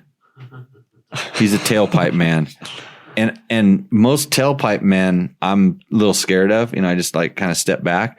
But he's got the quiet insert in there. Oh, does he? Yeah, I can see it. It's a Graves muffler. Graves. Okay, great. Graves? Yeah. It's just like... Don't add that. Don't add that to the list? Yeah. Alloy, mate. Washugala. Hey, we got the segment. It's called Say It with Cooper. Oh, God. It's going to be the best one ever. We're going to have people in the chat like type in words and you have to say them. They have to be motorcycle related words. Don't do it yet. Start thinking of your words. That the fact that you've got Alloy a little bit off makes this segment seem like it's going to be so much better. What was it? Alloy. Oh, isn't that like some like, this is like the aloe oil? Like aloe oil? Yeah. That you put on like after sunburns, you know what I'm talking about? Oh, boy. Cooper. No, keep going. Just get the shovel. Here, you're using a normal shovel. Let me get you a snow shovel. No, he's using excavator. That's aloe. Aloe vera? That's like the same aloe thing vera? you said. Aloe vera. No, alloy. We said alloy. Alloy? Alloy. Hey, are there any alloy parts on this bike? Billet alloy? I don't see any. Oh no. All right, back to the bike. IMS 3-gallon tank, Moto minded headlight and dash, golden tires, fatty Scott rear disc guard. Fatty Scott rear disc guard? Yes. He called it a fatty? No, it's two different things. He's got tires, I think, GT333. Oh, you didn't put the comma in the right spot. Yeah. GT33 fatty. Okay, then a Scott's. I was going because I know the Scott's disc guards. Those are what I've ran on my bikes like since 1990. I've been running those things on my bikes. And they are a little bit bigger and beefier. And let me tell you, I have those things that look like somebody just took a grinding wheel to them, but it wasn't a grinding wheel, just endless rocks. Unlike the front disc guards. But okay, so it's interesting they call it a fatty one. I didn't know they called it, but it's a little bit burlier than some of the others. Like Robert had the zip tie one, which is a little bit more light and narrow, agile. The rear disc guard? Rear disc guard, yeah. No, it's not called the fatty. The tires, I think golden tires are the fatty. Right. Okay. Right, but you said golden tire and then you just glazed over the big long technical thing, which I understand. Yeah. And then you said fatty Scott's disc guard made of aluminum alloy. All right. It's got a molecule skid plate, P3 pipe guard, BRP/Scott submount, Takamoto titty tail.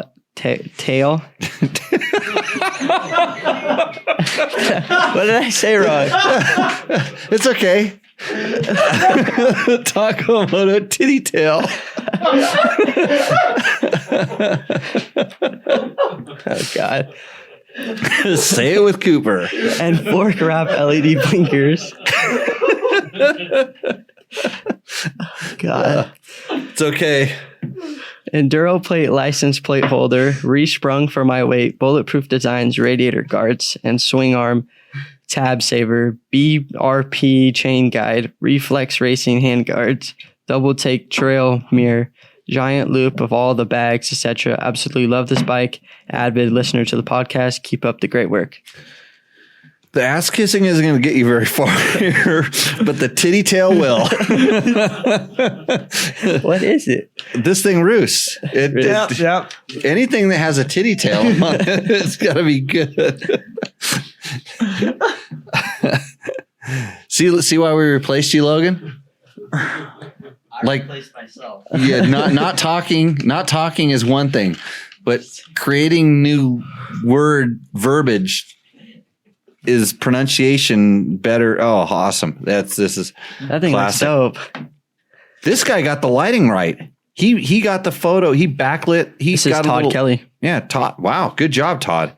Is this his bike? Well, his camera actually exposed for the backlit photo. So this is Todd's bike that.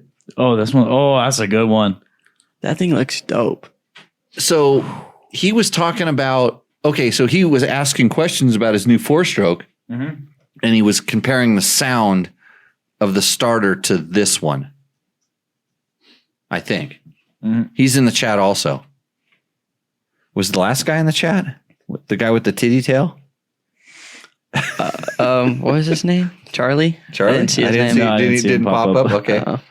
The last two were, though. This is a 19 KTM 300 XCW's 6 days. It's got stock exhaust. Okay, I'm just going to tell everybody that's listening to this thing. By the way, like the last one, like I said, the guy was a tail man. I pulled that right away. I didn't know he was a titty tail man. That's a whole nother level. I should have known this when I looked at it, but I overlooked it. But we're looking at something here. That disc guard is shining. Yeah. It's a bright orange, and I can tell it's a Bulletproof Designs disc guard. Yeah. Front disc rotor guard. Matched up against he's got the bright orange disc guard matched up against blue hubs, anodized blue. They're alloy too, by the way. The hubs, which is pretty good. So if you don't get to watch this show, then you're wondering like why we list all the things off. It's so you can visually think about these things, or you hear it if you're listening to it in a podcast and you see all these things that people do to their bike. But if you ever get the chance to watch, if you're listening to the podcast, you get a chance to like kind of scroll through. We actually should on the website. We should have a post of, the Tech Talk Taco Tuesday. The bikes that won. The bikes that were in there. Mm-hmm. So that people can come and take a look at them, because you might hear about them and like, what were they talking about? Yeah, we could like schedule out the posts and stuff. Yeah, so just put them. On Monday we say, hey, these are the bikes we talked about on Tech Talk Taco Tuesday. Mm-hmm. These are the Rooster Endo segments. It'll just be like a segment on the thing. It's just more work for you. It's a great idea that I had, and it's more work for you. Or you can get one of these lemming kids. We need to get. Well, honestly, I kind of indentured. Get one of these indentured servants. Well, we already got one who did send me a resume. Oh, yeah. John Sermon. Yeah. John. Send me a resume. I was impressed. We have a job for you. Yeah. He's got to post up the bike and the list, put it on the website. And then, so, because I wouldn't want to have to listen to this show and then have to go watch this show to see the photo. Mm-hmm. That'd be horrible. Like watching this show. Right? I guess so. I don't know. I think this show's pretty good when we got the titty tails coming Titty tails coming out left and right.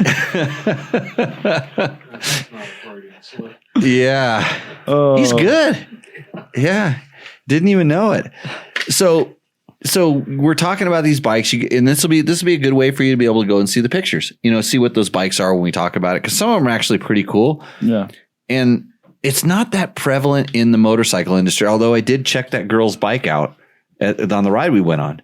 Most guys would be like checking the girl out. Yeah, I checked her bike out. Really? Yeah, I checked her bike out, and I do a gear check. But if you've ever been on a mountain bike ride or a road bike ride, like you pull up on a new group or whatever, like they don't even, it's kind of like me when I roll up, I don't acknowledge you. I just look at your bike. You do a whole gear check and you figure out what's on that bike. That's what we're doing here, sort of.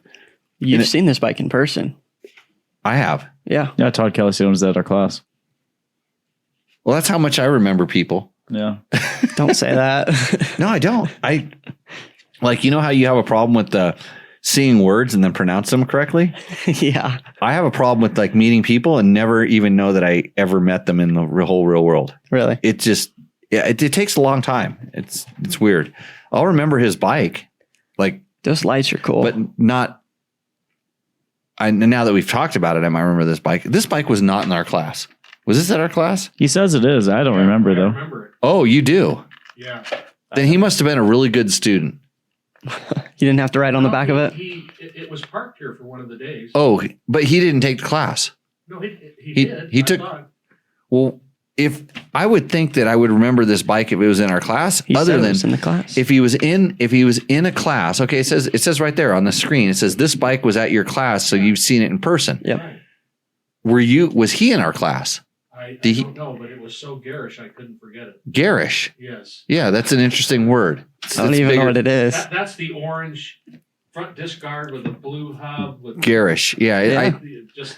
With all the lights. A West Hollywood explosion of color. West Hollywood explosion of color. That's way out of most of our comprehension, but he means rainbow. He means a rainbow of color. Yeah. It's pretty bright. But if somebody's in our class, I usually, if they're a good student, I don't recognize them as much as what we call our special needs students, which just they require more attention. They have things where we know we can go and help them. But if you're actually out doing the drills and everything, Robert and Natista called it a Las Vegas light show. So good on you and your California. But the mistake he's making is put it back up. If he's riding somewhere he shouldn't be, the bike is easy to remember. Oh, well, we don't ride any place. Normal bike that blends in with everything else. So this guy's not a tail view man. This guy's a front view guy. He likes the rack up front. And when you look at, we haven't got to the headlights yet, but those headlights are glowing. By the way, not as much as the color. So was he in the class? Todd, were you in this class? That was the question. I don't think I was there. I don't remember him. You remember him, Logan? I remember the bike for sure. Yeah, Bob remembers the bike. Maybe he should comment like when he came. If he remembers. Bob had that and his Christini here. Oh, both tricked out. Okay. Oh, and so he rode the Christini during the class. I guess this might have been a class I wasn't there for. He had a lot of stuff on his Christini. Right, it was just like that bike. It was, but it was a Christini. All the same colors, Bob? No, different colors. No, it was just all the. Maybe that's why I was confused. Don't touch that stuff, Logan. That's illegal. I didn't do it on purpose. That's complete. You didn't do it on purpose. Oh boy. Okay, so back to the reading off the list. Do we get sidetracked? Yeah, we Just did. a little bit. All right, so he's got a stock exhaust, stock carbon pipe guard, EE spark arrestor, end cap, RK Tech high comp head, JD Power Surge 6-time fuel tuner, V-Force reeds, throttle body idle screw mod, seat concept seat, a Cherry Beast 3.1 gallon tank, EE aluminum skid plate, KTM fan kit, bulletproof designs, rad guards, front rear rotor guards, Jimmy Lewis's favorite, Eco's Auto Endo, custom LED light up setup, Zeta. Yep. Full wrap hand guards with built-in turn signals, Tusk Street legal lighting kit, Recluse, the stronger Belleville clutch spring. Belleville. It's okay. That's. I thought I got it until Bob's reaction. Bellevue. Oh.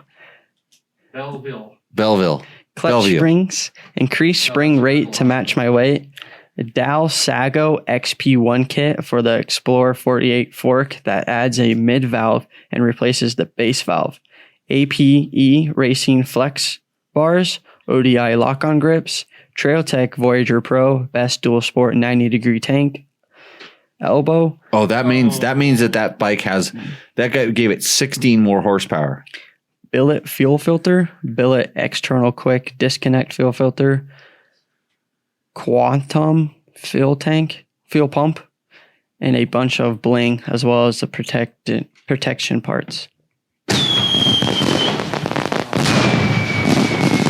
Happy 4th. Yeah, 4th of July. That was so now I understand why I can't remember that bike. Now that we talk about the Christini, and I just knew that when I saw those bikes, it's like this guy likes to mod his bikes and put stuff on things. You know what? I can't wait. So Todd says they rode both bikes in the class. He must have done well in the class because I don't remember talking to him all that much. I don't remember because actually, I wonder if I would have, like, you know, when you're, it's probably never happened. Did you ever go to the lake or the river in the summer? Yeah. And there's some girls with like you can't have a hard time concentrating. Yeah. Maybe I was just enamored with his bike and I didn't pay attention to him. Okay. And I was just confused the whole time. So he likes modifying his bikes a lot. I mean, it's a pastime. And I like his handguards. And he takes pride in it, and he wants to put all that stuff in there on those bikes. You need to do a before and after picture, Todd, with your KTM 500 that you bought used, because I want to see what this turns into. I'm more curious about the person, like why they modify it, how they modify it. And he has a propensity to like where I want to leave things as stock as possible and modify as needed for my quirks. Yeah. Like I have these things, I want to do this and that. Like a new seat. Oh. Seat concepts. Yeah. We'll get that in a minute. But yeah, pretty good. So Todd, that bike definitely, it roosts again. Are we on a 100% roost ratio tonight? Yes, but there's one that is gonna rival a 3-wheeler. I like it. I don't know what you guys are talking about. No, I already see the picture right here. So go for it. It's a 1972 Sears Roebuck Mini Scrambler. Hey, that was good. Hey, that was good sounding out of the words. Really? All the words were proper. It's from Hayward Jablom. What? Hayward Jablom with an apostrophe at the end. Oh, the guy's name. Yeah. Oh. Jablom, yeah. Oh, good. God, I have to read this. This thing, that's the Sears version. What was the taco? What was the taco? Oh, that's not it. Those springs look like trampoline springs. Dude, that thing's rad. Logan would say sweet. Yeah. It's sweet? If it's stock, I think it's probably cool. worth a lot of money. So you know those bikes you buy at Tractor Supply? Evidently in Pahrump, you rip it off from Tractor Supply and then you use it to steal other people's shit while you're riding around town and the cops catch you. But you were on the surveillance camera This is getting personal. stealing it. You did not steal a bike from Tractor Supply, did you? They No, I was arrested just that saying, dude. This is like, No. So in Pahrump, you steal the bike from Tractor Supply and then you go do robberies around here. And so they got you on video stealing the bike, cutting the fence and stealing it out of Tractor Supply. And then they got you on video pulling up to people's doors on your newly stolen bike and stealing shit from their house and rolling around. So in Pahrump, so what I was getting at is now they have these bikes you can get at Tractor Supply. little Coleman's, right? Yeah, those Coleman things. Yeah, those. And that's the modern day version of this. The good thing about those is hopefully it doesn't get robbers into racing motorcycles. It gets kids into riding dirt bikes. I agree. Yeah. And you can go out and do something because back in 1972, is this really 1972? That's what it says. Yep. Yeah. Sears. You could get this thing and all of a sudden you had a mini bike and you got the experience of riding dirt bikes, which is super cool and out having fun. And whether you took some time off to have some kids or go to school or whatever, at some point you wanted to get back into dirt bikes, even if your shock absorbers were not connected to your seat and your frame wasn't just a couple of oval tubes welded together, connected to the axle on the front and the headset on the. There's no way he can jump this thing. Oh, dude, I'll bet you if they had cameras back then, which they didn't, they had to actually scribe it into stones. You don't know this, but back then, you didn't pull out your phone and take a picture with it. You had to have an artist that would have it. No, he'd have a chisel and a thing, and he'd watch you do it, and then he'd chisel it into the stone, and then it would be preserved in history. It's kind of like cave paintings. No way. That was in 1973. They started the cave painting craze. No, I'm not believing this. Yeah, Bob's raising his hand frantically. If it's stock, it's worth a lot of money. Unmodified, it's worth big bucks. It's got a lot of. Okay, so he's got a long list. Oh God! And I still got half a drink, so go ahead. It's a 3.0 horsepower. Oh, good. This is going to be good work. It's the one that starts with a T. Let's go around the room. The room. Who knows the producer of a lawnmower motor that starts with a T? Oh, I do. I do. Tractor. No. It's the name of a famous Indian chief. You're probably not allowed to call it. We have to rename it now. Yeah, it's probably canceled. They renamed Squaw Valley Resort, by the way. Yeah, ski resort. Yeah. It's just And they did up in Montana. Okay, so go for it. We're not gonna judge based on your. Like in India. Tecumseh. Oh, that was it. Really? Tecumseh. Yeah. Tecumseh. Yeah. Oh, nice. I think it was the accent that helped. Yeah. It's 4-stroke. Naturally. What was that word? A spirited? Yeah. Oh, you were doing so well. No, it's okay. Naturally a spirited motor because it is Indian. Oh. So it's a spirited. Yeah, thank you. Float carb. Because the Native Americans were very spiritual. So naturally a spirited motor. It's good. Float carb. They were trying to, in naming that motor, I'm pretty sure that they were trying to, you would, if you were building a motor, you would want to show that motor is strong and powerful and spirited. Yeah. And all these things, right? Mm-hmm. So it's naturally a spirited. All right. Air filter delete. It's better than those other ones. It's got 1.45 quarter desert tank. Kill switch delete. I just pull the unsolicited plug wire off to shut it down. Sprung for my weight by no damp and suspension. Okay, hold on. Oh. So when you guys were working on that moped that you guys were playing around with, did it not shut off anytime? Did anybody try to pull the spark plug off to shut it off? Don't do that. Because he's talking about how he kills it. He pulls the spark plug wire. Oh, the coil off? Just the spark plug cap off. You're riding along and like, okay, I need to shut it down. Because these motors, you can't stall that, huh? So in the old days, these motors would have a little metal tab that was like a spring-loaded metal tab, and you would tap it, and it would ground the spark plug out, so it wouldn't spark anymore. It would just so he's gone away from that, and he's just pulling the spark plug cap off. If you don't do this in a very quick, sudden motion, you receive all that electrical shock to you because you're usually grounded to the motorcycle, and it grounds out through you, which isn't a pleasant experience. I used to have a Yamaha JT60 motor in a go-kart that we had to do this with. And I got a lot of volts shoved through my body. My wrists still remember this feeling as we talk about it. Yeah. So. All right. It's sprung for his weight. He's got alloy wheels. Rear brake delete. Intake manifold matched and polished. Intake and exhaust ports ported and polished. Valves lapped to decrease valve clearance for a higher lift. Head mild to 001 for higher. Milled. We'll go with milled. Head milled. 4 to 1 compression. Flywheel key offset. To advanced timing. Oh, so the flywheel key offset is probably just improper installation. Let me just code word this because I know we're getting into some code words. There's a lot of numbers too. 0.021 degrees. 1 piston compression ring removed along with the oil rings. This mod was way ahead of its time. 10 millimeter foot peg extensions. Oh. Ching Chin? Ching Shin. But he's spelled wrong. Ching Chin. Ching Ching.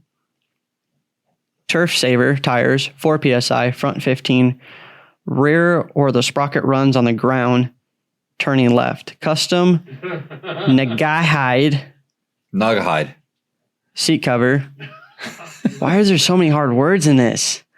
That's okay. Centrifugal clutch, deglazed by standing and spring ends bent to loosen tension for faster engagement.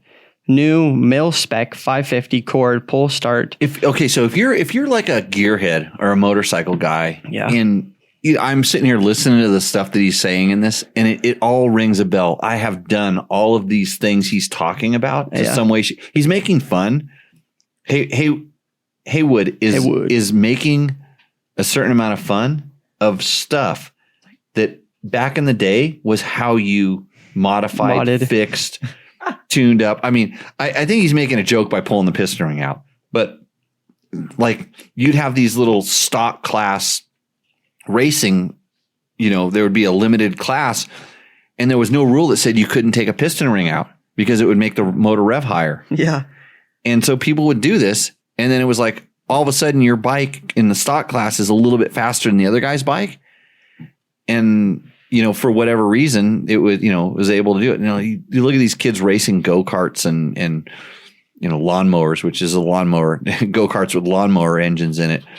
This is what's going on here, but it's pretty funny that that's what this guy is doing. I wonder if this thing is all original and if it's probably worth some bucks. Yeah. I bet you it is. Yeah. It's got a 6 front, 85 rear sprocket from Tractor Supply, 3-in-1 oil used for low viscosity. That's good. Yeah. Gambler ready. P.S. I don't need anything. Gambler ready. Okay. So here's that car that I have sitting out there with the quad wheels on it? Yeah. Yeah. That's cool. That's Gambler stuff. So Gambler is an event that they go out and they drive around old junky things. It's called the Gambler 500. You're supposed to spend $500 a car, go out in a rally, ride a rally with these cars, pick up trash, have a good time out in the great outdoors. And they started the Gambler mini bike thing. And so they race those Coleman bikes I was just talking about. They actually have classes for those. And this thing is a Gambler ready bike for sure. It looks like it's pretty. Does it look like his pull starter is still there? I can't tell. Should be a pull start. Yeah, it's a pull starter, but it looks like it's broken off. Though. Yeah. I wonder if he's direct drive. I'll bet you he's direct drive, no clutch. Oh no, he talked about the centrifugal clutch. So his handle doesn't look like it's there. But what a cool little chariot. Well, he says, P.S. I don't need anything from Takamoto if I win. Could I just get a George sticker? Oh, George has got a fan. Yeah, you can absolutely get a George sticker. You're absolutely going to get a Dirt Bike Test t-shirt. You just need to send us in your information so we can get that in an envelope and send it to you. But yeah, what a cool little bike. This thing totally roos. This thing is like one step down from Husaberg. Yeah. In a whole different way. I'm trying to see if you said it right, though. Did you say it right? Husaberg. You're not messing with me? Guys, hold on. I'm looking at this name again. You should say it one more time, but slowly. His name? Yeah. Take a look at his name and read it slowly. Haywood Jablom. Haywood Jablom. Hey, would you blow me?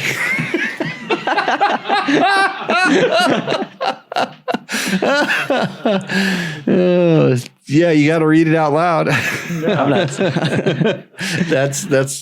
Jablom. This show gets better every time. That's pretty good. I love the people that are submitting stuff. I really enjoy that people are enjoying what we're doing here. Having a great time doing this. Touchdown! Yeah, I got my voiceometron here, or my sound machine. Where's the mic? Yeah, we need to upgrade the that sound. thing. That thing goes pretty far up there on the roost. They actually no, but not too close. Okay. You can't touch the Husaberg. So it's so far, it's off the scale of the camera. So we have to pull this whole thing back in here to bring, like the Husaberg, we don't even put it on camera because the camera might break. See, it's still going off the side of the screen. And since everything roosted tonight, we don't even have an end department. Husaberg's almost coming onto the screen. There we go. Give it to the Cooper cam. You might get the Husaberg in there. Is it too tight? Probably not. Oh, well. Okay. Hey, support the companies that support us. Yamaha, Takamoto, Scott Sports, Climb, DDC. DDC is our first sponsor. They make DDC's awesome chain wheels and sprockets. I wish they made them for the KTM 390 because actually what we need is chains. Yeah. The KTM 390 has a chain wear issue that it doesn't have enough power to stretch the chain. But you can over tighten it and stretch the chain. And then if you're Logan, you can knock the chain off the sprocket and then stretch the chain on only one half of the side of the chain and have a whole new problem. Oh, it's going to be on the video. It's going to be awesome. Nice. Trail Tech. We use Voyager GPSs with buddy tracking. So every time that Logan tried to get lost, I activated my buddy beacon and he would get a notification on his screen that something was wrong. And he would stop and he'd go, oh, look, Jimmy's behind me. And I didn't see him. Yeah. Fasst Company. Seat Concepts, which we're going to talk about right now, and Bulletproof Designs. Somebody's actually trying to call me. Should I actually take this call on the show? I think you should. Roulette. Show roulette? Hold on. Okay, hold on. Here we go. Is it going to be a scam, though? I don't know. We're going to find out.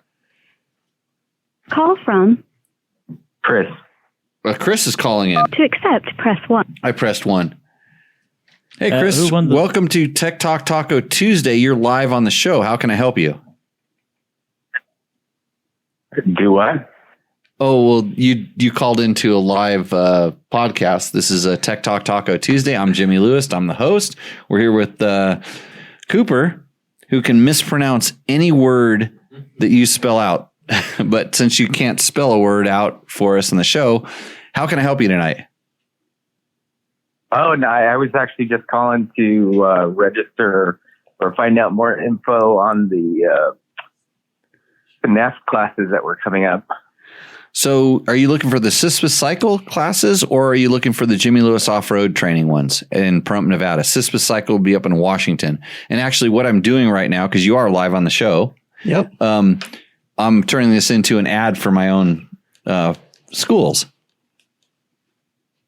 Nice. Yeah, So- no, man, I'm in Northwest, so I don't know if I'll make it to Pahrump. We call Pahrump Valley the dirt people. That's because it's dusty and silty, a little dingy. You guys are up in this beautiful green Pacific Northwest. Logan was just up there. How is the Pacific Northwest? Rivers are cold. It's pretty amazing right now. It was past weekend. Weather's nice. Yeah, so I tell you what, Chris, let me go ahead and try to give you a call back tomorrow morning, and I will get you situated. We can send you out entry forms or registration forms. Unfortunately, Janie, who's my bartender and helps out with registration, is down in, I don't know if she's in Machu Picchu or the Galapagos Islands right now. So we've been a little slow in getting back to you. So if we haven't responded to you, that's the reason. But hey, thanks for calling into Tech Talk Taco Tuesday. Dolphins. Yeah. And we'll pink dolphins, iguanas, or make sure she goes to Wana Picchu. Hayu Picchu. That's Wana Picchu. Wana Picchu. So there's Machu Picchu. And then, so Machu Picchu is Wana Picchu is the high, like the highest peak in that little area. It's actually is it not Hayu Picchu? Because I actually I'll give told you it was Wana Picchu, but yeah, it could be. I think it's Hayu Picchu, and the only reason I know this is because I did the Incas rally back in the day, which was put on by a Chirby's. Okay. And when so when you get off the train down at the bottom and you have to ride a bus up that road, They shut down that road and let us race motorcycles. They took our motorcycles down on that train. We unloaded at the bottom and we raced kind of like Pikes Peak style up to the top of that. And I am the fastest human on a 4-stroke motorcycle to ever go up that road. Unfortunately, this guy named Kevin Hines beat me on a 2-stroke. So I'm not the fastest human overall, but I'm the fastest human on a 4-stroke motorcycle up that road on my, at the time, a KLX 300. So just a little factoid that you probably didn't realize you were going to get on this call.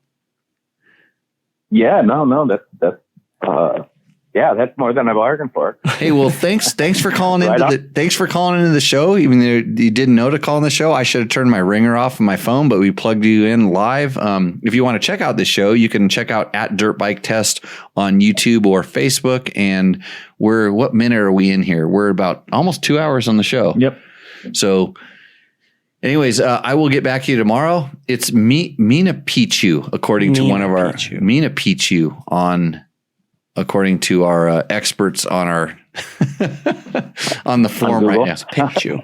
Well, we have a chat room that goes on the side of the thing. It's really a horribly produced show with substandard hosts with a lot of good information hidden in between all the jokes. Yeah, but you're talking about dirt bikes.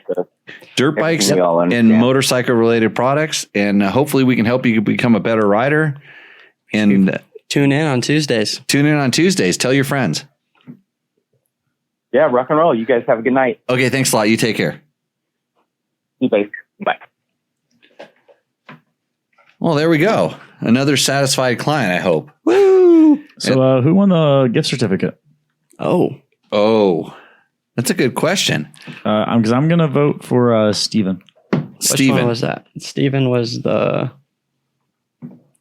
Steven or Todd? Steven was the one with the blinged out bike, right? No, Steven was the one with the backlighting. The bad lighting. Bad backlighting. You said Steven. And he was in the chat, right? He was definitely in the chat.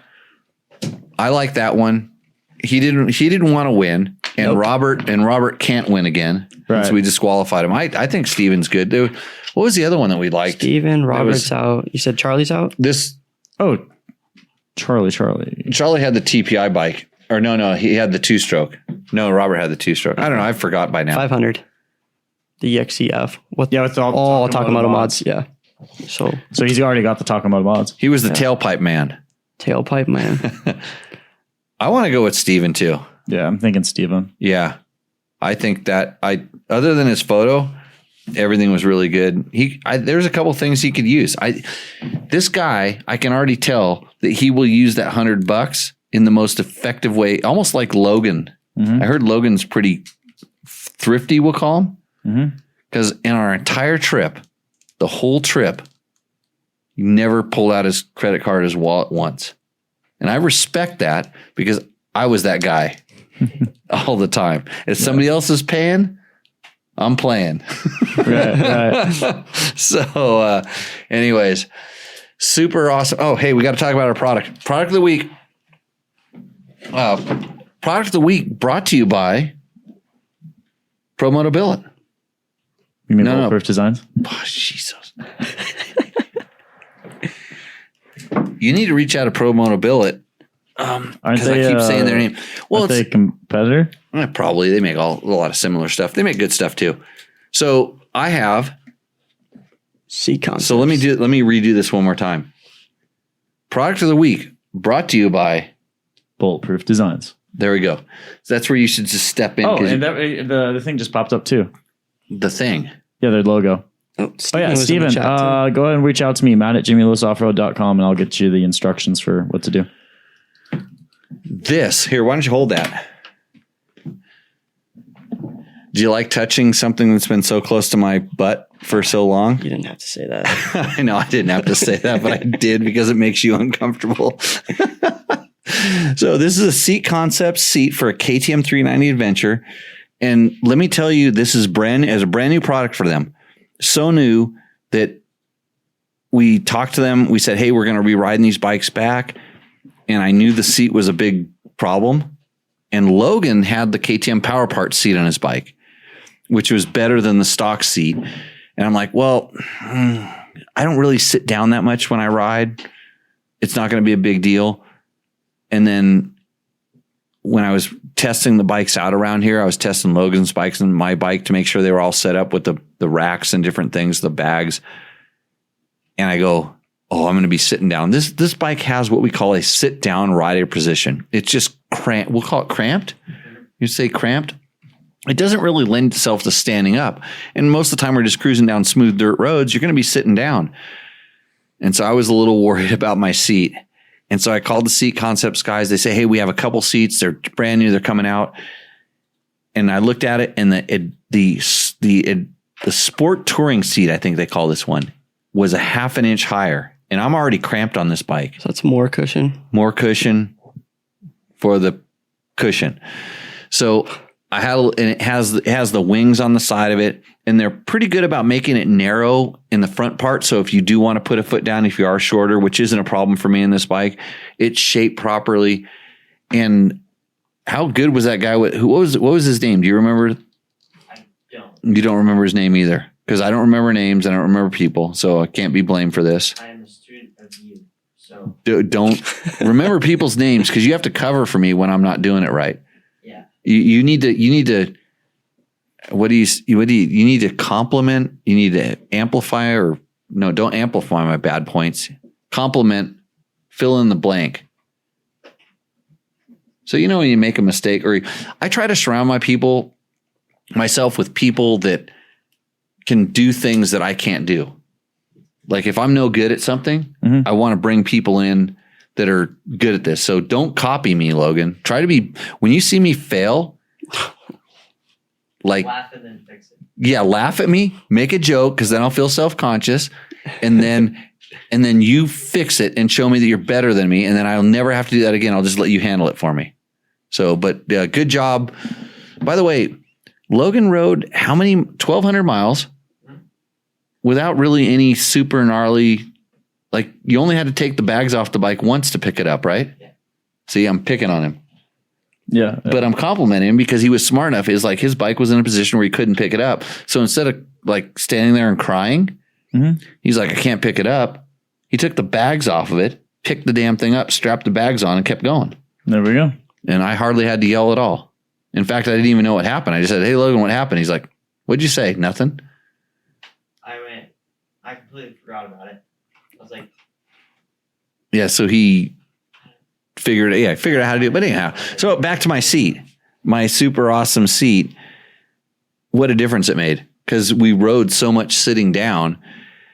And this kind of goes to like when I talk about my seats that have I always want to say Naugahyde, but it's not Naugahyde. It's the suede seats that I run on my rally training bikes, the seats that they have high grip, my tall seat on my KTM 1090 Adventure that has the extra grip on the side. Seat Concepts makes super awesome seats. The good thing about this was it had like 6 different positions I could sit on. So if I move my butt back, half an inch, it changed where it was touching my butt. And then I'd move another inch or 2 back or 3 inches back, and it was a different position. And when you're sitting down on a motorcycle, how long were we riding for? 10 hours a day? It was 26 total hours. 26 total hours of riding in 3 days. 3 days. So that doesn't give us 10 hours a day. Math genius, Matt. But the last day was... Well, was that moving time only, or was that total time? Only moving time. Yeah, because it's funny, like everybody knows this, like moving time and total time, because you're stopped a lot, whatever. So anyways, so we're basically doing 10-hour days, and your butt gets kind of tired, but I don't have monkey butt. You don't have monkey butt. Oh, you have monkey butt because your seat wasn't as good as mine. Yeah. Yeah. And the next podcast, if you have any KTM 390 questions, by the way, bring them because we can talk KTM 390s all the time, but super awesome.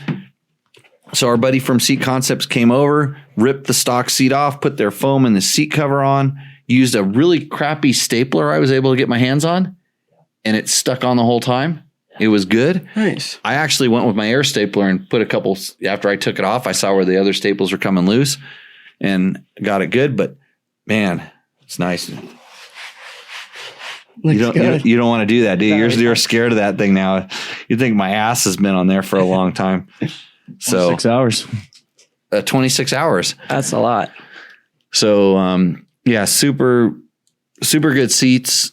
And I'm not just saying that because they're a sponsor of the show. I'm saying that because I actually really believe in their stuff. It works good. It's been on that seat in particular, it saved my ass. It's a lot of riding. And it was way better than the stock one. And even like between Logan's power part seat, which wasn't that bad because I know the difference, it turns it into a big single seat. Mine, we took the we'll call it the passenger pillion seat off and used it part as a luggage rack. And that thing worked out pretty good. So it wasn't on our modified KTM 390 test that's up on Dirt Bike Test. This is something new, but we'll definitely talk about some of the things we've done to the bike since then and what we've learned in there. So all good. Anything else? I think that's about it. Do you have any new words that you want to enunciate for us? No. Hey, and you know that if we're picking on you, we like you. Really? If I silenced up, like when you said bad words, I just go, oh, I don't know, I shouldn't acknowledge this. If I kind of, then I don't like you. But you're okay. So tomorrow, what were you talking about that you didn't know how to fix earlier? There was something you scared me with, and I'm going to let you work on a motorcycle tomorrow that you're going to get inside the motor. Oh, yeah. I don't know. You ever pulled the top end off a 4-stroke? Yeah. Oh, yeah? Oh, yeah. Oh, yeah. Oh, yeah. Okay. And you put it back together? Oh, yeah. And it worked? Yeah. Okay. Didn't make any screeching noises? Yeah. Yeah. Okay. Sounds good to me. I'll trust in Cooper. So for everybody here on the show tonight, thanks Matt for semi-producing. Yeah. Well, thanks to Cooper. Logan for, ditching out halfway through the show. Logan should be in that producer seat. Yeah. Thanks Maddox for the call center. If you need your car detailed in Pahrump, do we need to come and see you? Yep. How do we reach you? At Pure Detail on Instagram. At PR Detail. Pure Detail. Pure. Yep. Pure Detail on Instagram. Okay. So you've been mobbing your truck out in the desert? Yeah, broke a headlight. Broke a headlight? How'd you do that? Is it a Dodge? No. It's a Ford. Oh, Ford. Because I tell you, the Dodge headlights like to fall right out the front of the car. Yeah. Well, you're mobbing it pretty good. Don't teach these other kids any tricks because they can't afford this stuff. So 2 wheels only. Bob, thanks for joining in on the show. Thanks for the constructive criticism of some sort. Cooper, awesome to have you on again. Thank you. The pronunciation of strategic words will lead to the new segment that we're going to have called Say It with Cooper. So if you're out there in the host, the watching, just, you got to get on the chat and start submitting words and we'll have Cooper handle them for you. Yeah. Be nice to me. Be nice. So thanks to Sincuro Tequila. Thanks to Jimmy Lewis Off-Road Training. Thanks to all of our sponsors. Hey, what kind of climb gear did you wear the last time you rode? None. And that's why probably your ride wasn't as good as mine. Yep. Okay. Because I was wearing really awesome climb gear on our ride back. I kept making fun of Logan because he got his climb vented gear dirty. Yeah. Oh. Freezing on the last day. And it was so vented, he was freezing. Because he chose to wear his really nice vented gear, vented climb gear, when it was really cold. Then he busted out this ratty old used up gear that was kind of vented from holes in it when it was warm, but it was black in color. Yeah. And so he suffered. I was in perfect temperature the whole ride. So thanks to all those companies. Just click through our Amazon links, our Rocky Mountain MC links that are hard to find. Thank you for the help on that. And we will see you on the next show, huh? Sounds good to me. Okay, what do we do? See you on the trail. See you on the trail. See you on the trail. Cheers.